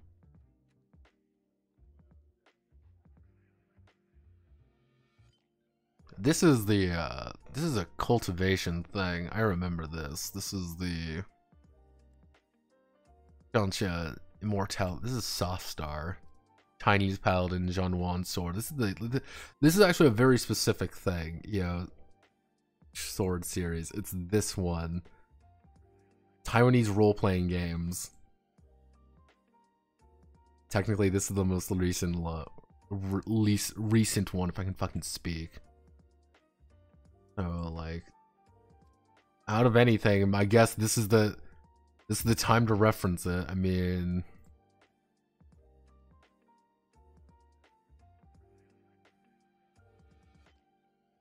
where were you? What were you mentioned? Because you kind of see your 5 wonders of Shanxia. Oh wow! Look, everyone.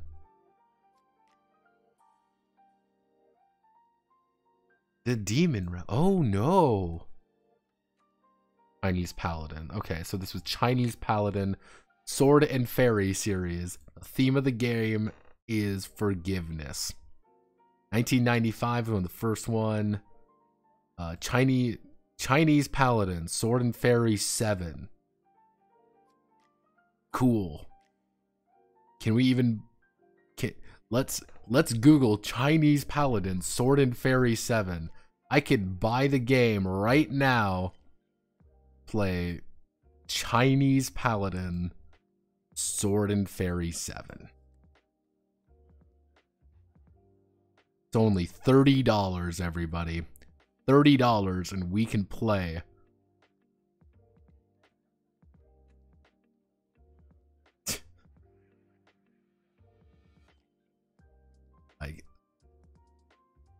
Like, technically this is it. This is all they got. I mean, they gotta have some soft star technology. This is all they really have. Cool. Neato burrito.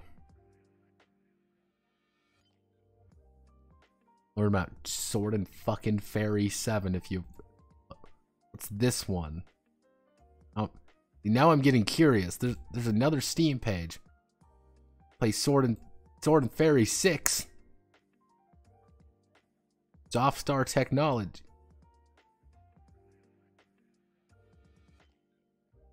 That's another one. Roguelike turn-based.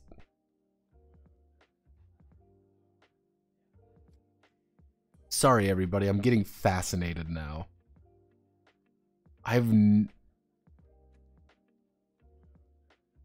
What? What? No.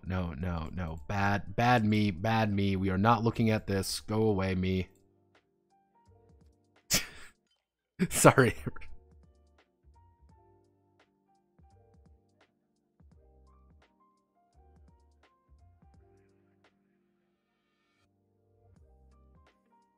Like, the weird thing with, like, cultivation stories is usually it does boil down to, all right, you're strong and I'm strong. Let's fight. That's what it usually ends up being. But, like, luckily enough, like, this one does have, like, what he has been saying is things like he wants to invoke some Toku stuff in there, which is fine. So it's going to be a lot of fighting. I think that's going to be kind of the, damn, I'm drunk as hell, breaking glasses and having dudes go woo at me. Woo! Actually, second beer. Break my second seal.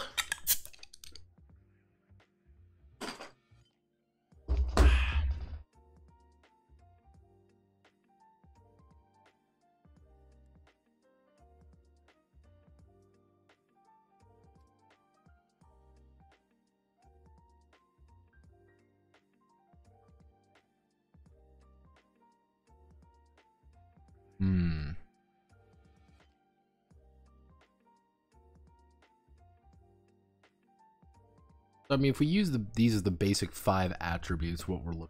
So here's one. This is amazing cultivation simulator attributes. Just reference that sword. Let's do sword and fairy attributes. Come on, give me something to fucking work with. Not Pokemon games.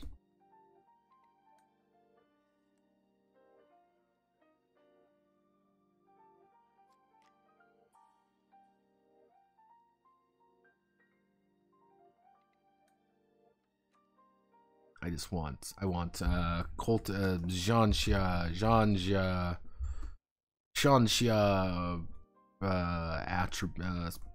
TTRPG. Let's see. Let's see. Are there any other Janjia TTRPGs? No, there fucking isn't. Oh Jesus, there is not. Fuck.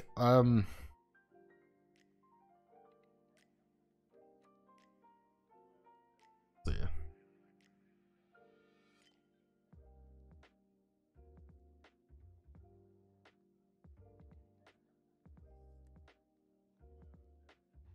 Fucking Lone Wolf Fists, Jesus. Been a while since I heard that. Heroes of Ogre Gate.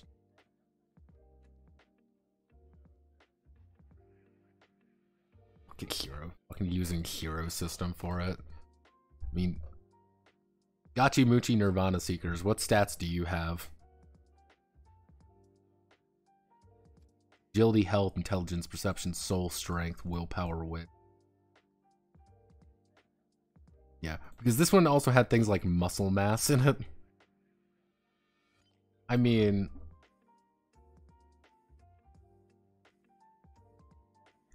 let's see.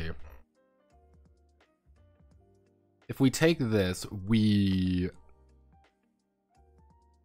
keep perception, but we redo the idea behind perception. Intelligence is fine. We take con away. Actually, no, we keep constitution, drop health, we keep agility as its own thing. We do. So add agility to this. Soul, we can probably use Soul. We can actually replace, let's replace Charisma with Soul, S-U-L. We don't really need Perception at all. We already have Intelligence in there. We can probably add...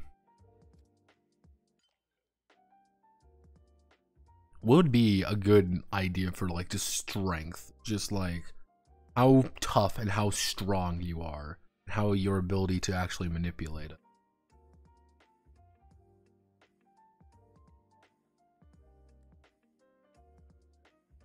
Might, yeah, might be a good one.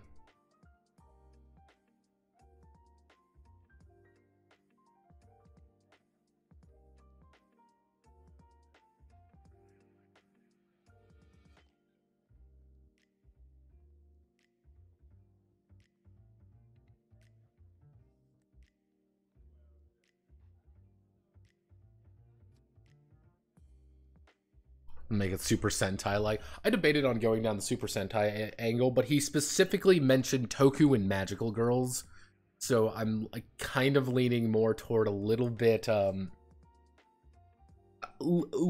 more writers than strict Sentai.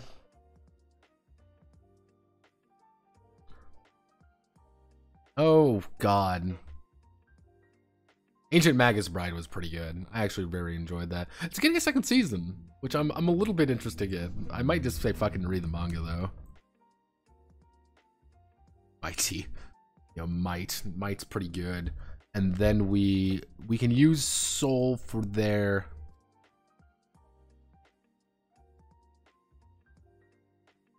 Because if we go under the idea that perception is your ability to see the unseen, so it's see the unseeable. Actually, we can let's change perception to senses. That's seeing,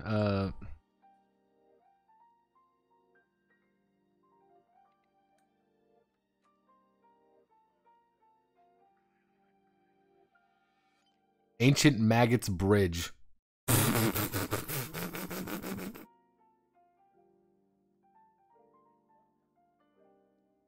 Ancient Magus's Bride is a manga and anime.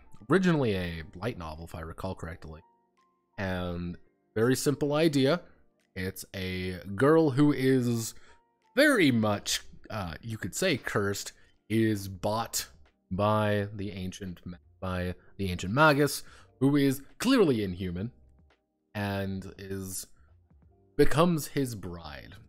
Their relationship between the two of them as they go through let me bring it up.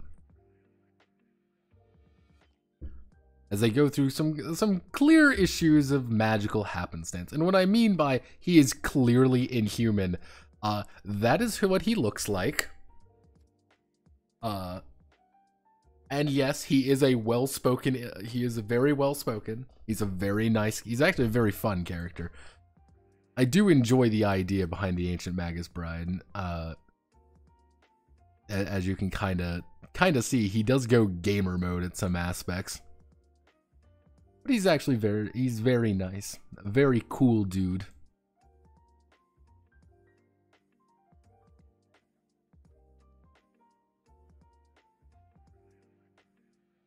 Well, to be fair, that Wendigo bought her, so... which everybody else was like, we need to buy her because we could chop her up and use her for magic spells. And he's like, nah, that's kind of fucked up.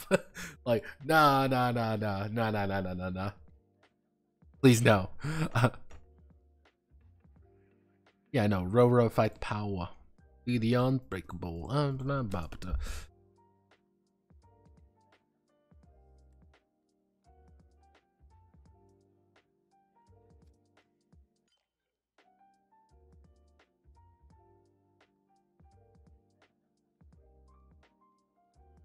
Local Skinwalker versus the local Wendigo. Conversational ability and...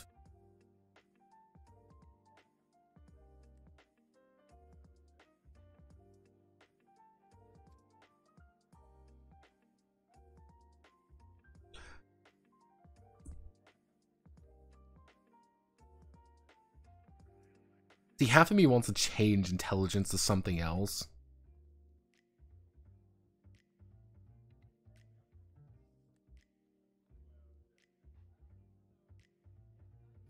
I heard people call story Japanese Twilight, but good. To a degree. Because it's like, clearly he's this awkward, stupid moron half the time. Reason would actually. Reason could work. Actually, when in doubt, intelligence synonym. Judgment, reason, reasoning, understanding. Wit's usually a good one. Penetration. Acuity is also a good one, but acuity has a very specific term to it. I guess, yeah, we can do reason.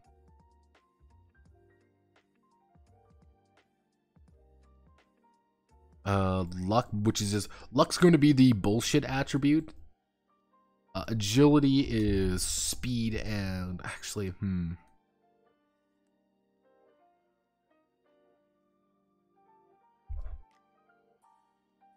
Actually, we drop senses. We keep it with 6. Might is...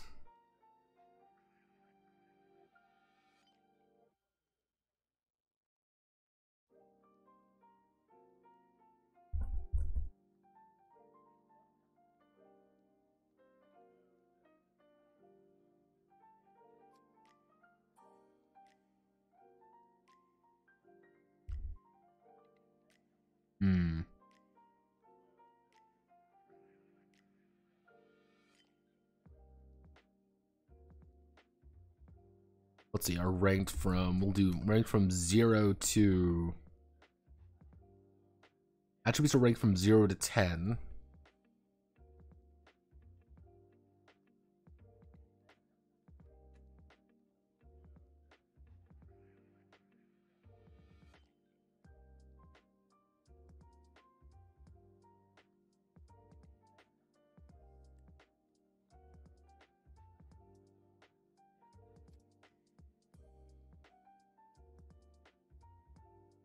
Actually, if we drop this aspect and willingly gimp themselves, if we do this, it's the idea that, but it's all based on your attributes here.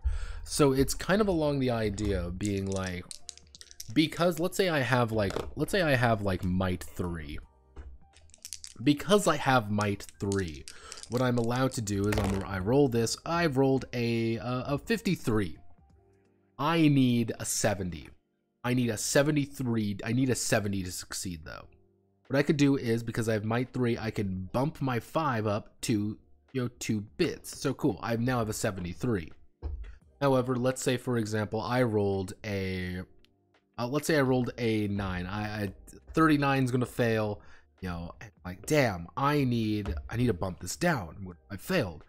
So you can bump yourself down 2 points. Boom, bump to 73. Because you have that 3.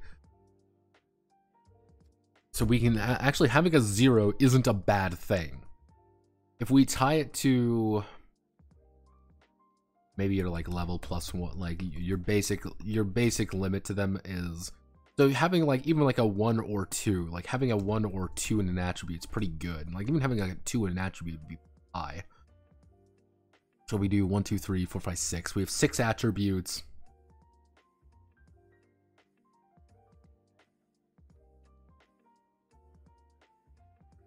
Penetration.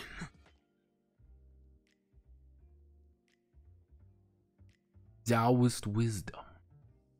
What is Japan and romantic bot property stories? There's like 2 of them.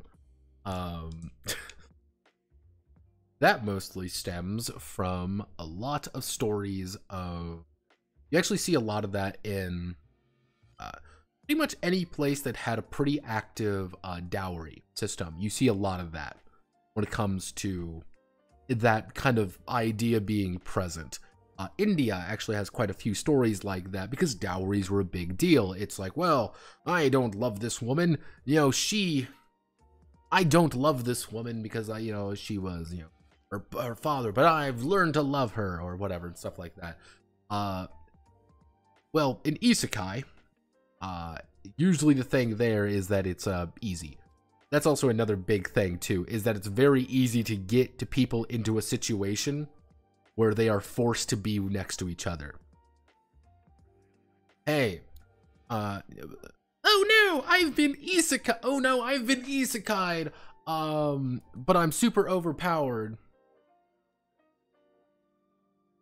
You know, I've become super overpowered, and I have all the power in the world, but I don't like slavery because slavery is evil.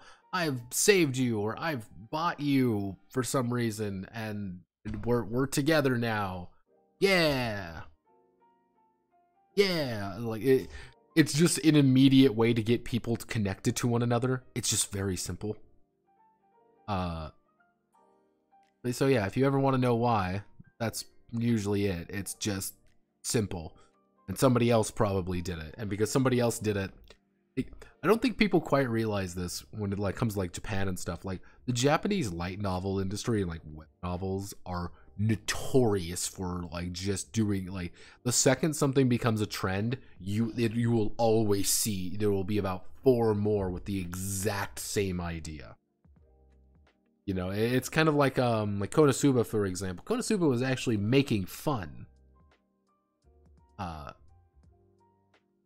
Konosuba was actually making fun of isekai stories, but it was kind of also just an isekai story, because you got to remember, like, the Konosuba we know, currently the one out there, is the refined version from the light novel, because the original web novel, he does actually hook up, honestly, with Aqua, of all fucking people, because that was main girl. This is the girl that he actually liked, but Megumin proved to be so fucking popular, she became the main girl. Yeah. So it's just a shittier version of Lady and the Beast. There has been a story like that literally throughout history. That is not a unique story.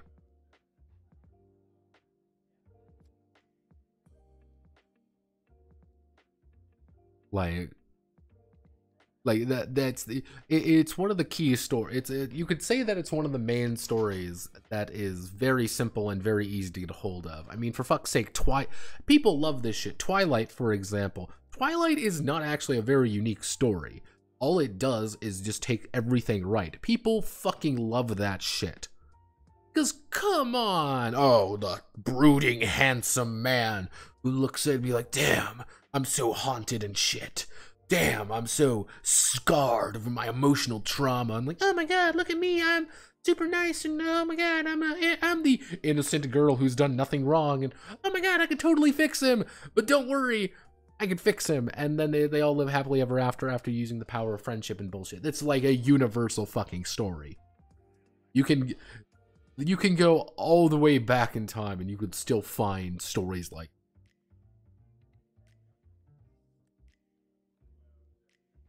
That's what you think ethical. Yeah, it's Gate is hilarious. I adore Gate for all the wrong reasons. It's the weird thing with Gate is they pretty much teleport their army into Japan, get completely murked by the JSDF. The JSDF invades and beats up Fantasy Rome, and then the main character gets like 17 members and like 6 battle lollies tied to him. It's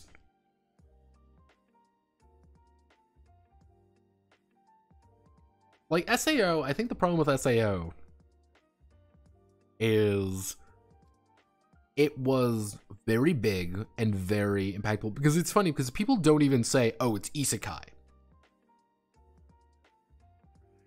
Oh yeah, I know exactly the guy who. See, the story of Gate is very fascinating because they actually use Gate as fucking JSDF recruiting material, even though the guy who wrote it technically got disbarred from it.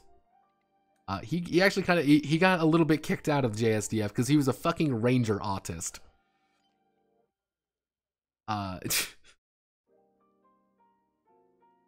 Yeah, he was also one of the very far right Japanese nationalists. That was another big issue. A little bit of A, a little bit of B. The honorably fuck off discharge. Yeah, he was, from what is that, he is a big Japanese, he's a ranger. Yeah, he was big. I wonder if I can find the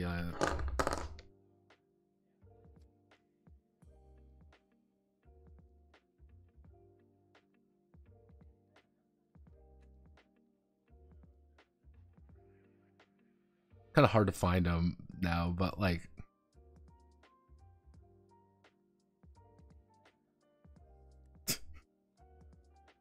it's shit like, yeah.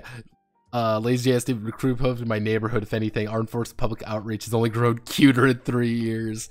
Yeah, they clearly wanted to do it, which is just like, hey, if you join the JSDF, you're a badass, and don't worry, this anime lolly with a giant fucking axe definitely loves people like that. And wink, wink, join the JSDF. Wink, wink. Why aren't you joining?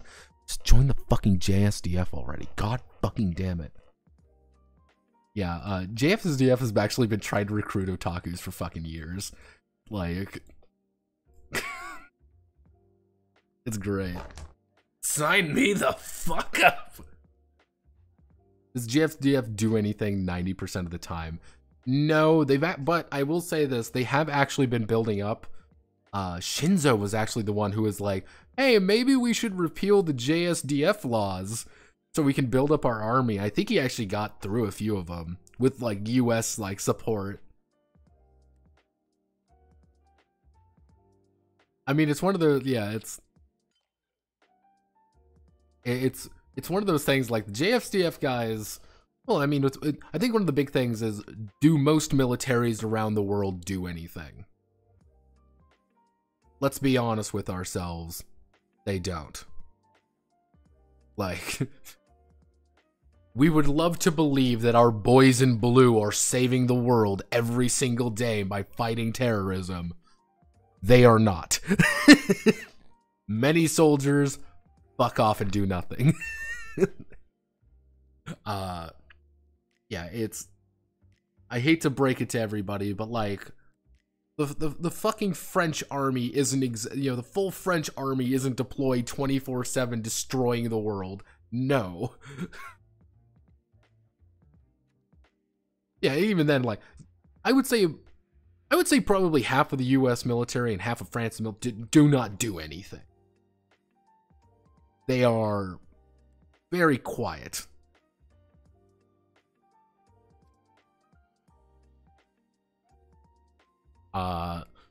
Yeah, but like, militaries across the world don't usually do much, but it's also one of those things, like, if you don't have a military, it's bad. It's called the Francosphere, baby. Welcome to the Francosphere. Remember, kids, if you live in an African country, don't piss off the French. French paratroopers will show up and will fuck your day up. It has happened more than once throughout history and will continue to happen. You know, people like to believe that colonialism ended. It did not.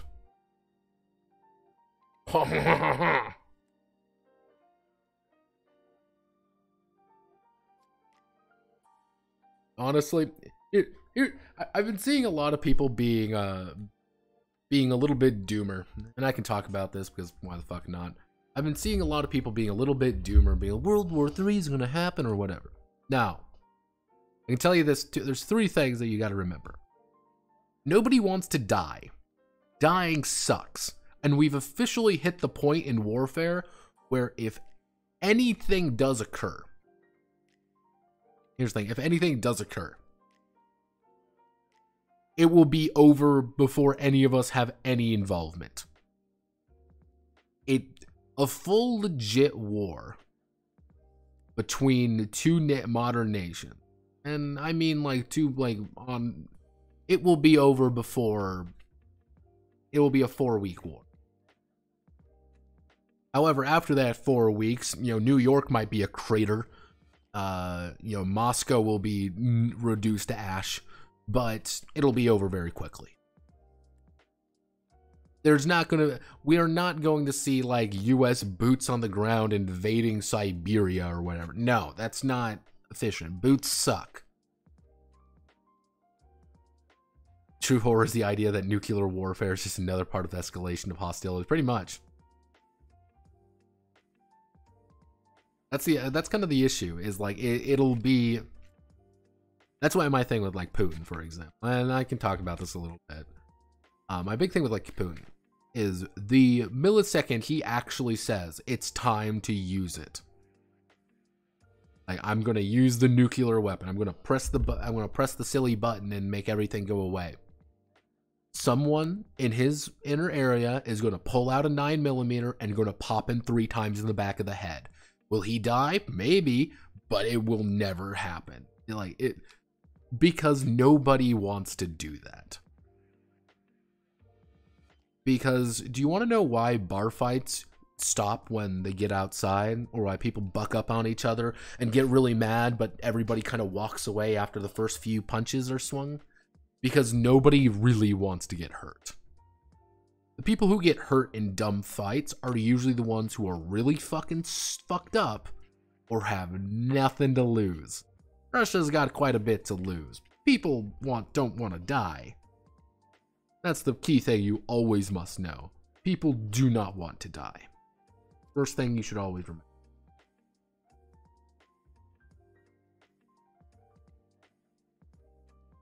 Do a bar fight continue when people bring a knife?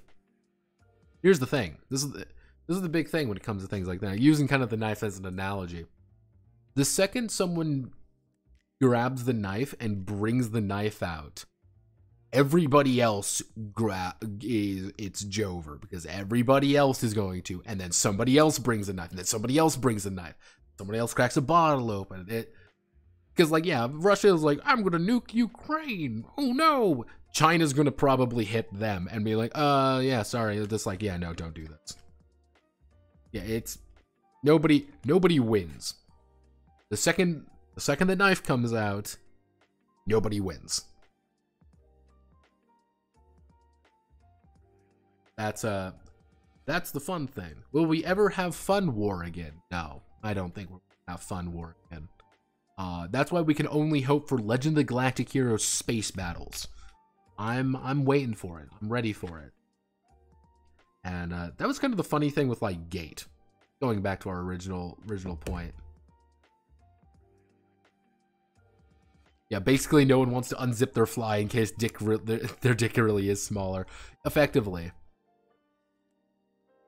You always wanna you wanna make sure that everyone knows that you do, but never really show it. Because nobody really wants the problem if it doesn't work. Now, yeah, that's why Gate is so much funny. That's why, yeah, Gate's so much, Gate is amusing because it is a fun war, you could say. It is, we're rolling in there, we need to stop the evil emperor. It's, we'll invade the evil, we gotta invade the evil empire, and we'll just fuck up the Romans with my fucking battle rifle. Like, that's the amusing thing with it. Like, you have to manufacture a fun.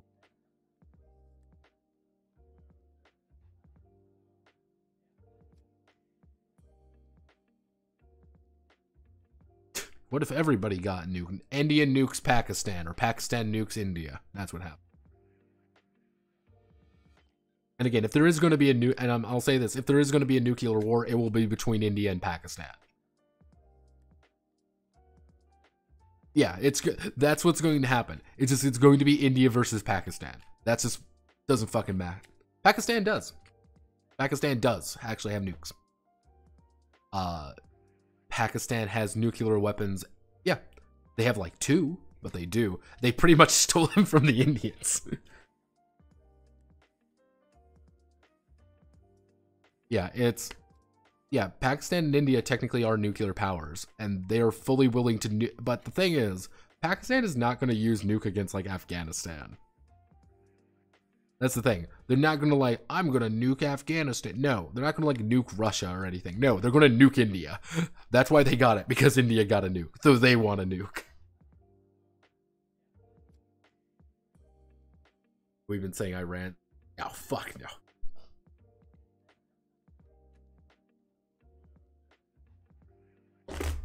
Let's keep going.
I don't quite know how I want to do attributes yet.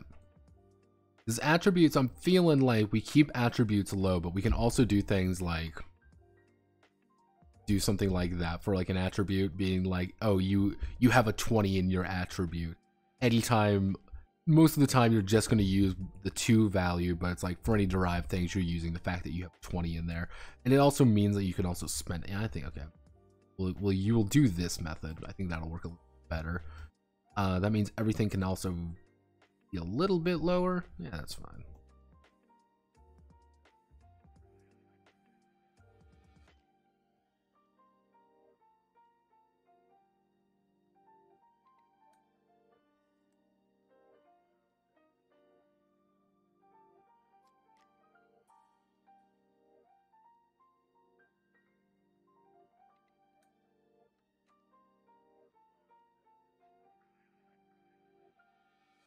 Oh, Stuxnet. I know what you're talking about. That fucking thing. I think it was spooky. We watched a big, I remember in school, we watched a big, we watched a big, it was documentary on Stuxnet. And it was like, Zam. Zam, this is scary. Oh yeah, like, I think that was like one of the bigger reasons why people were really scared about nuclear, like just like nuclear power in general. Where it's like, well, we don't want to be accused of having nuclear weapons by somebody.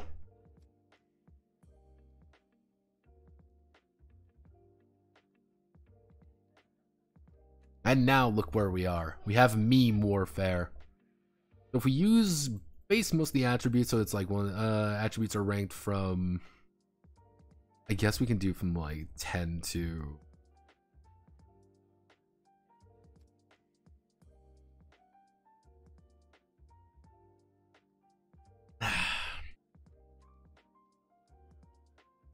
we do something like this, then we base off and then, you know, some like derived attributes. If we keep, if we really want to, okay, I think this is gonna work. I think this system's a little bit funky, but I think it can work.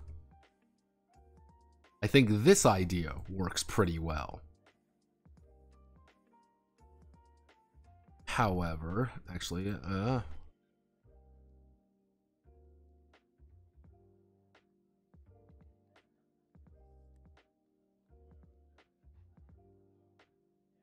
safe but limited, open-ended combat techniques. We want to do abstract combat map.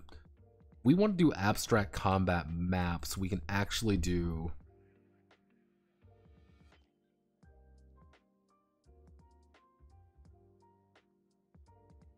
we want things to be a little bit fast, and we want things to be a little like just big and spooky. The idea being, we got our 4 transformation states. We have our untransformed, which we're just a regular person. We can only access certain amount of our, so untransformed.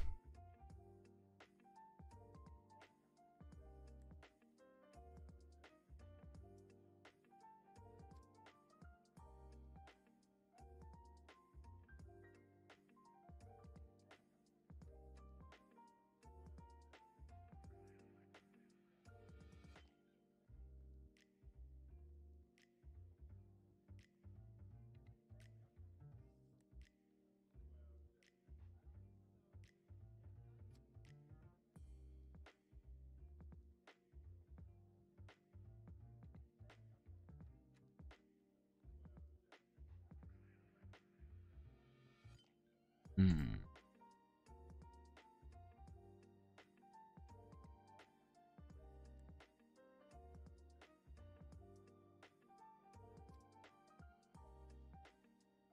Devil trigger. Technically, this would be your sin devil trigger.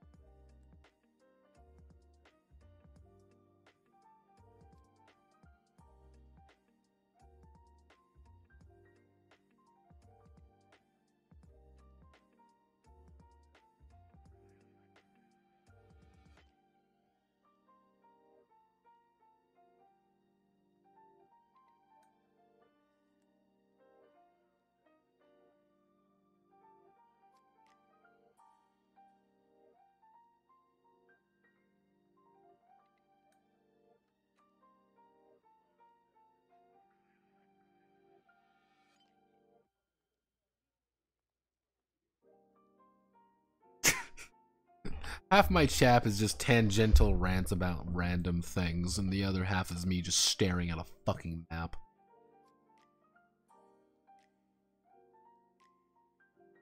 Hmm.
And Beyond Fantasy, combat explained, 34 minutes. Yeah, that sounds about right.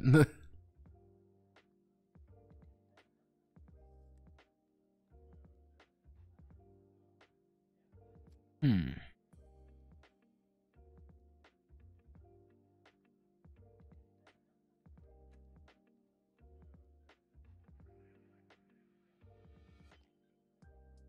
Hmm. We're doing the action map method.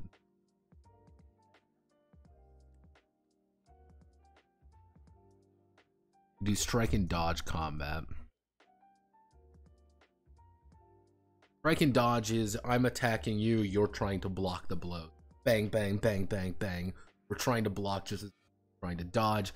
We're also going to be dealing, luckily enough, because again, this is going to be fairly abstracted, is we're going to be able to have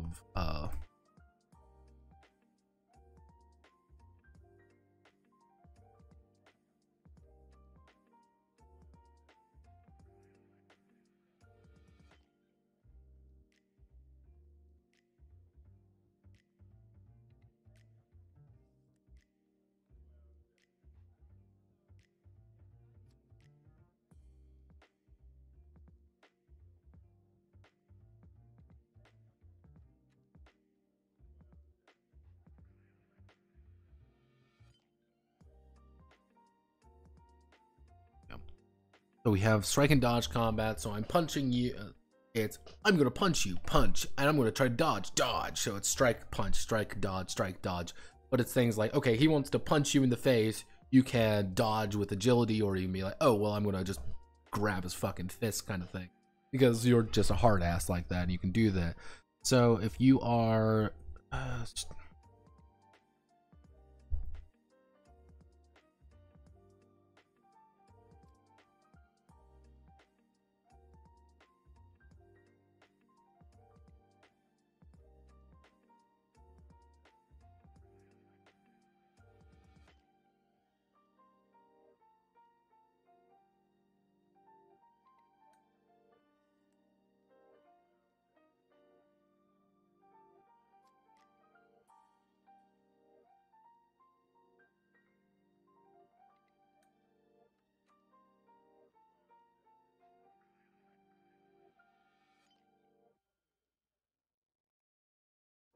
I'm just going to call it the Sin Devil Trigger right now because I don't really have a better name for it.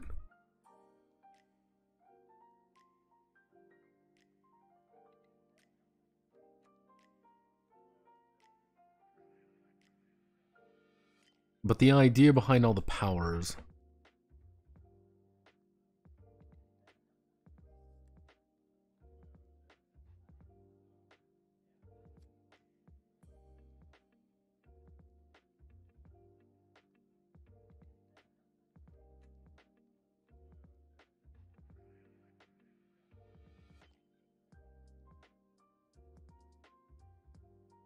let's see. If GURPS didn't fully capitalize on 3D6, you think more games would use it? Plenty of games use it. No, I think the problem with 3D6 is that, like... I don't want to word this. 3D6 doesn't do anything in particularly well or wrong. It's a nice, good system. Good. It just, again, as you kind of say, like, you had one game that did it very, very big, and people use it still, but it was like, well, we just don't want to be GURPS. Like, we don't want to be this. So it's not really anyone's problem. It's just how the cookies crumble. That and you can technically adapt a lot of 3D6 stuff to like D20 things, so it feels kind of similar in some aspects.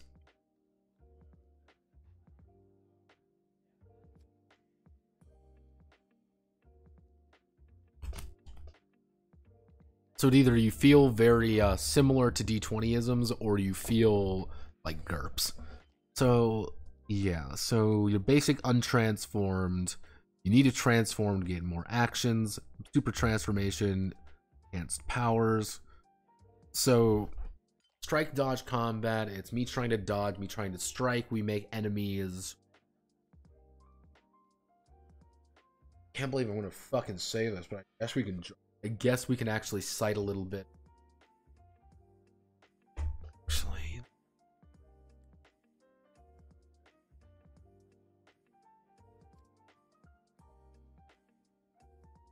going to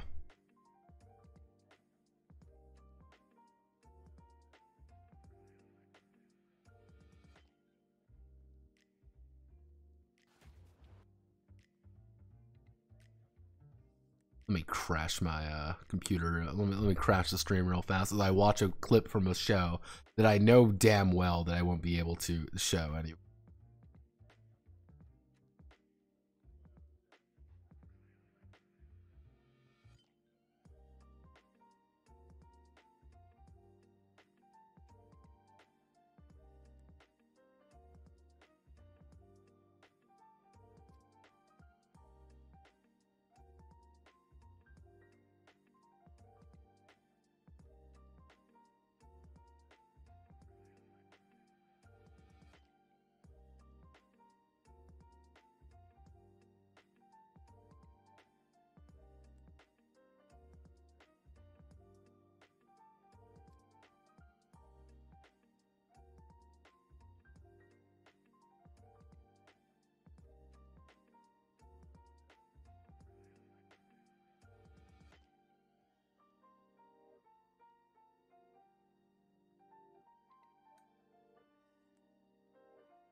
Yeah, D100, I think the problem with D100 is that people just associate it with two big games. So, Monster of the Week, Strike, Dodge, Combat, Low Health.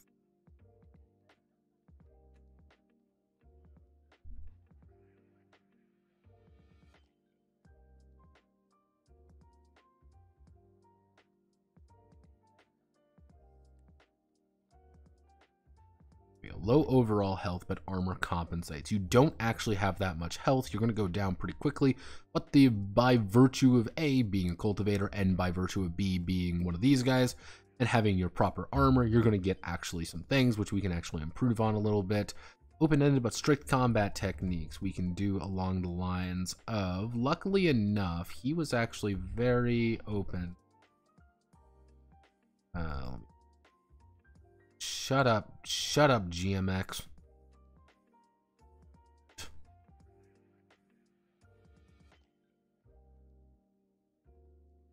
Yeah, luckily he was very open to that idea. Let me just open. Since Sony said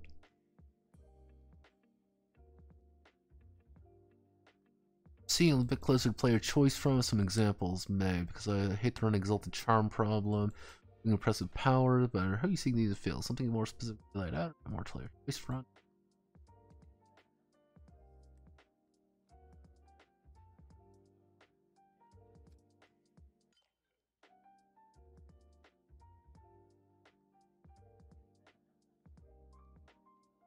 Yeah, that's the email service I use. It's a German company. It's also very easy to make email burner accounts. Okay, so leaning back, drinking beer. Big impressive powers. Let's think about it. 2.5 hours. We want the idea that characters are strong, are possibly cool, are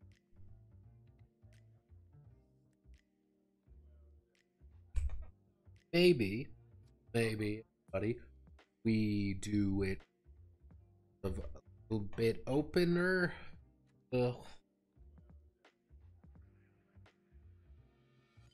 Half of me says open.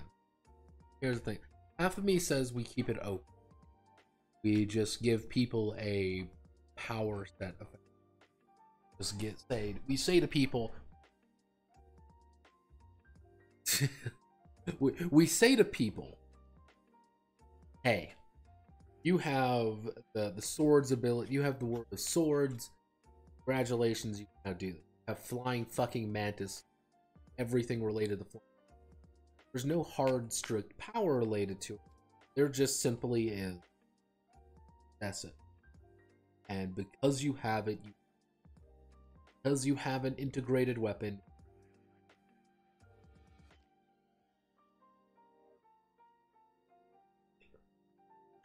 is there something I can reference? Is there something I can reference?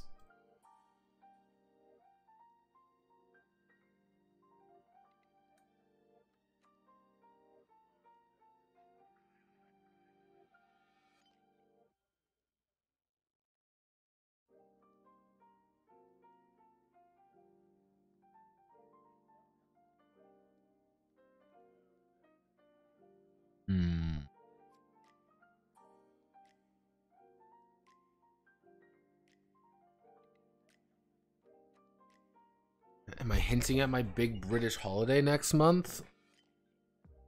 No, not quite.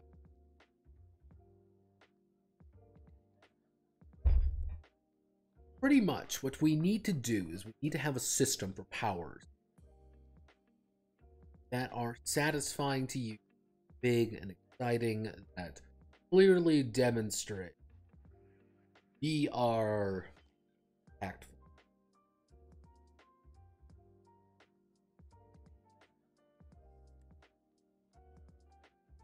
Also, the design thunk was ignored.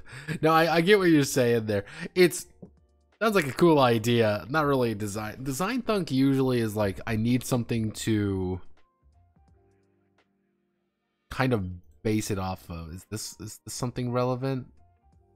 Taiwu. Never heard of this. Bye, Scroll of Taiwu. Like, because like the big thing with like the Kaiserreich video, for example. Like, the Kaiserreich video wasn't necessarily saying, here are some ideas for Kaiserreich. More along the idea of, like, what the fuck do you plan on doing? And this isn't really a good idea. Because if you really see the 3 ideas, none of them were good. None of them were really good. Each had kind of glaring flaw. The Cyberpunk video, it was more along the idea of being like, you can interpret Cyberpunk to be a lot of different things all as right as an attempt to get you hired. Pretty much, too. I mean, money is money.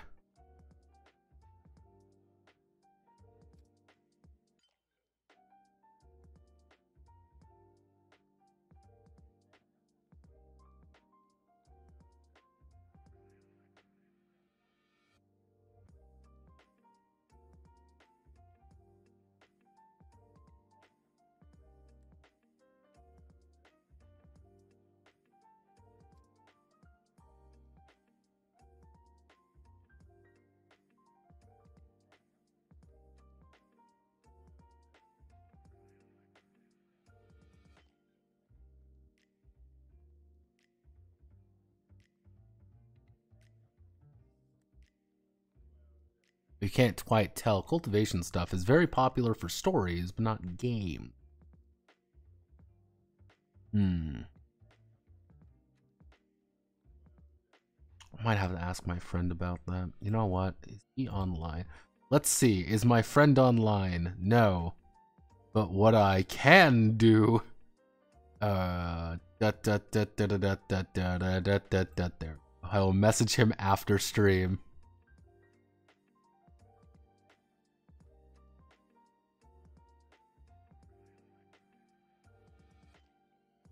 The funny thing is, I don't believe Sigmata could work. It was like, for anything else. Fuck, now how do I get home? I can't walk. Stagger. Or get an Uber. Ripperoni pepperoni.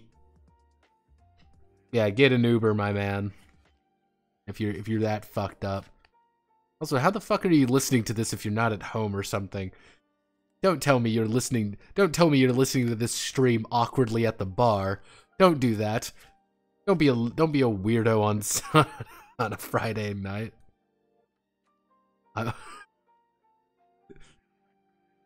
Ethical is the kind of guy who listens to a fucking podcast at the bar. Oh no. Yeah, grab an Uber.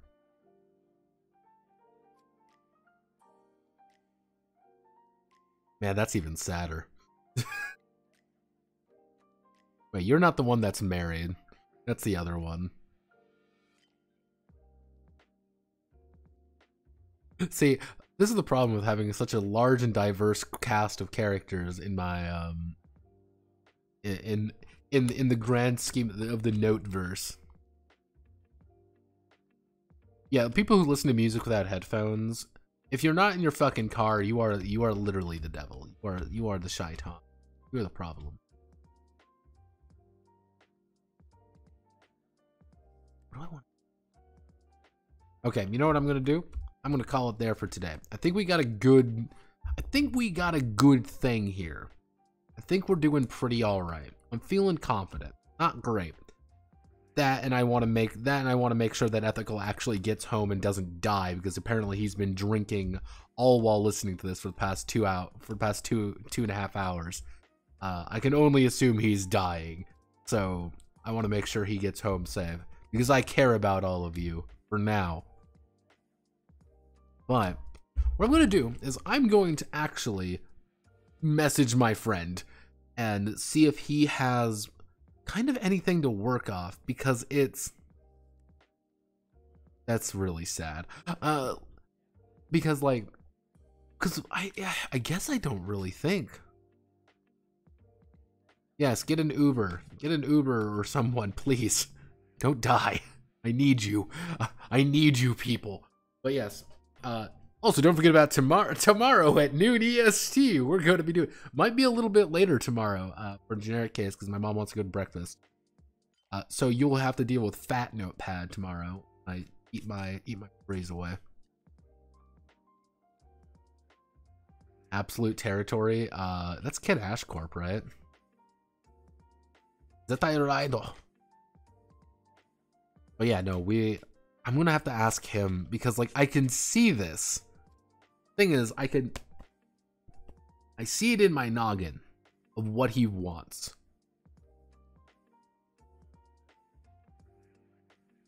but I cannot. Looking forward to COGS.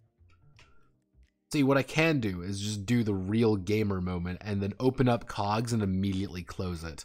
That's the real gamer move. Just have Scribbles try to murder me. Yeah, no, I can see it. I can't find it. What's the answer? What is the dream? If I can find out, like even if something else can do, nothing's wrong with COGS. It's just done by someone in my server, and I have to make fun of them. If I can find something to do with like the bigger powers, I think that'd be good. Cause like Xianxia doesn't really have big powers, because you're like, I'm a heavenly god emperor and can fly around and do shit. Yeah, I'll call it there for today. Thank you all for watching. I will see you all most likely I'll see you tomorrow, barring disaster. There may be a stream this Sunday. There may not. I have a friend, one of the players isn't going to be able to make it, so we're not doing session. So there might be a stream this Saturday. There might Sunday. There might not be. Depends on how I'm feeling. But yeah, thank you all for watching. Godspeed. Good luck. Get home safe, ethical. And yeah, I'm going to disappear now.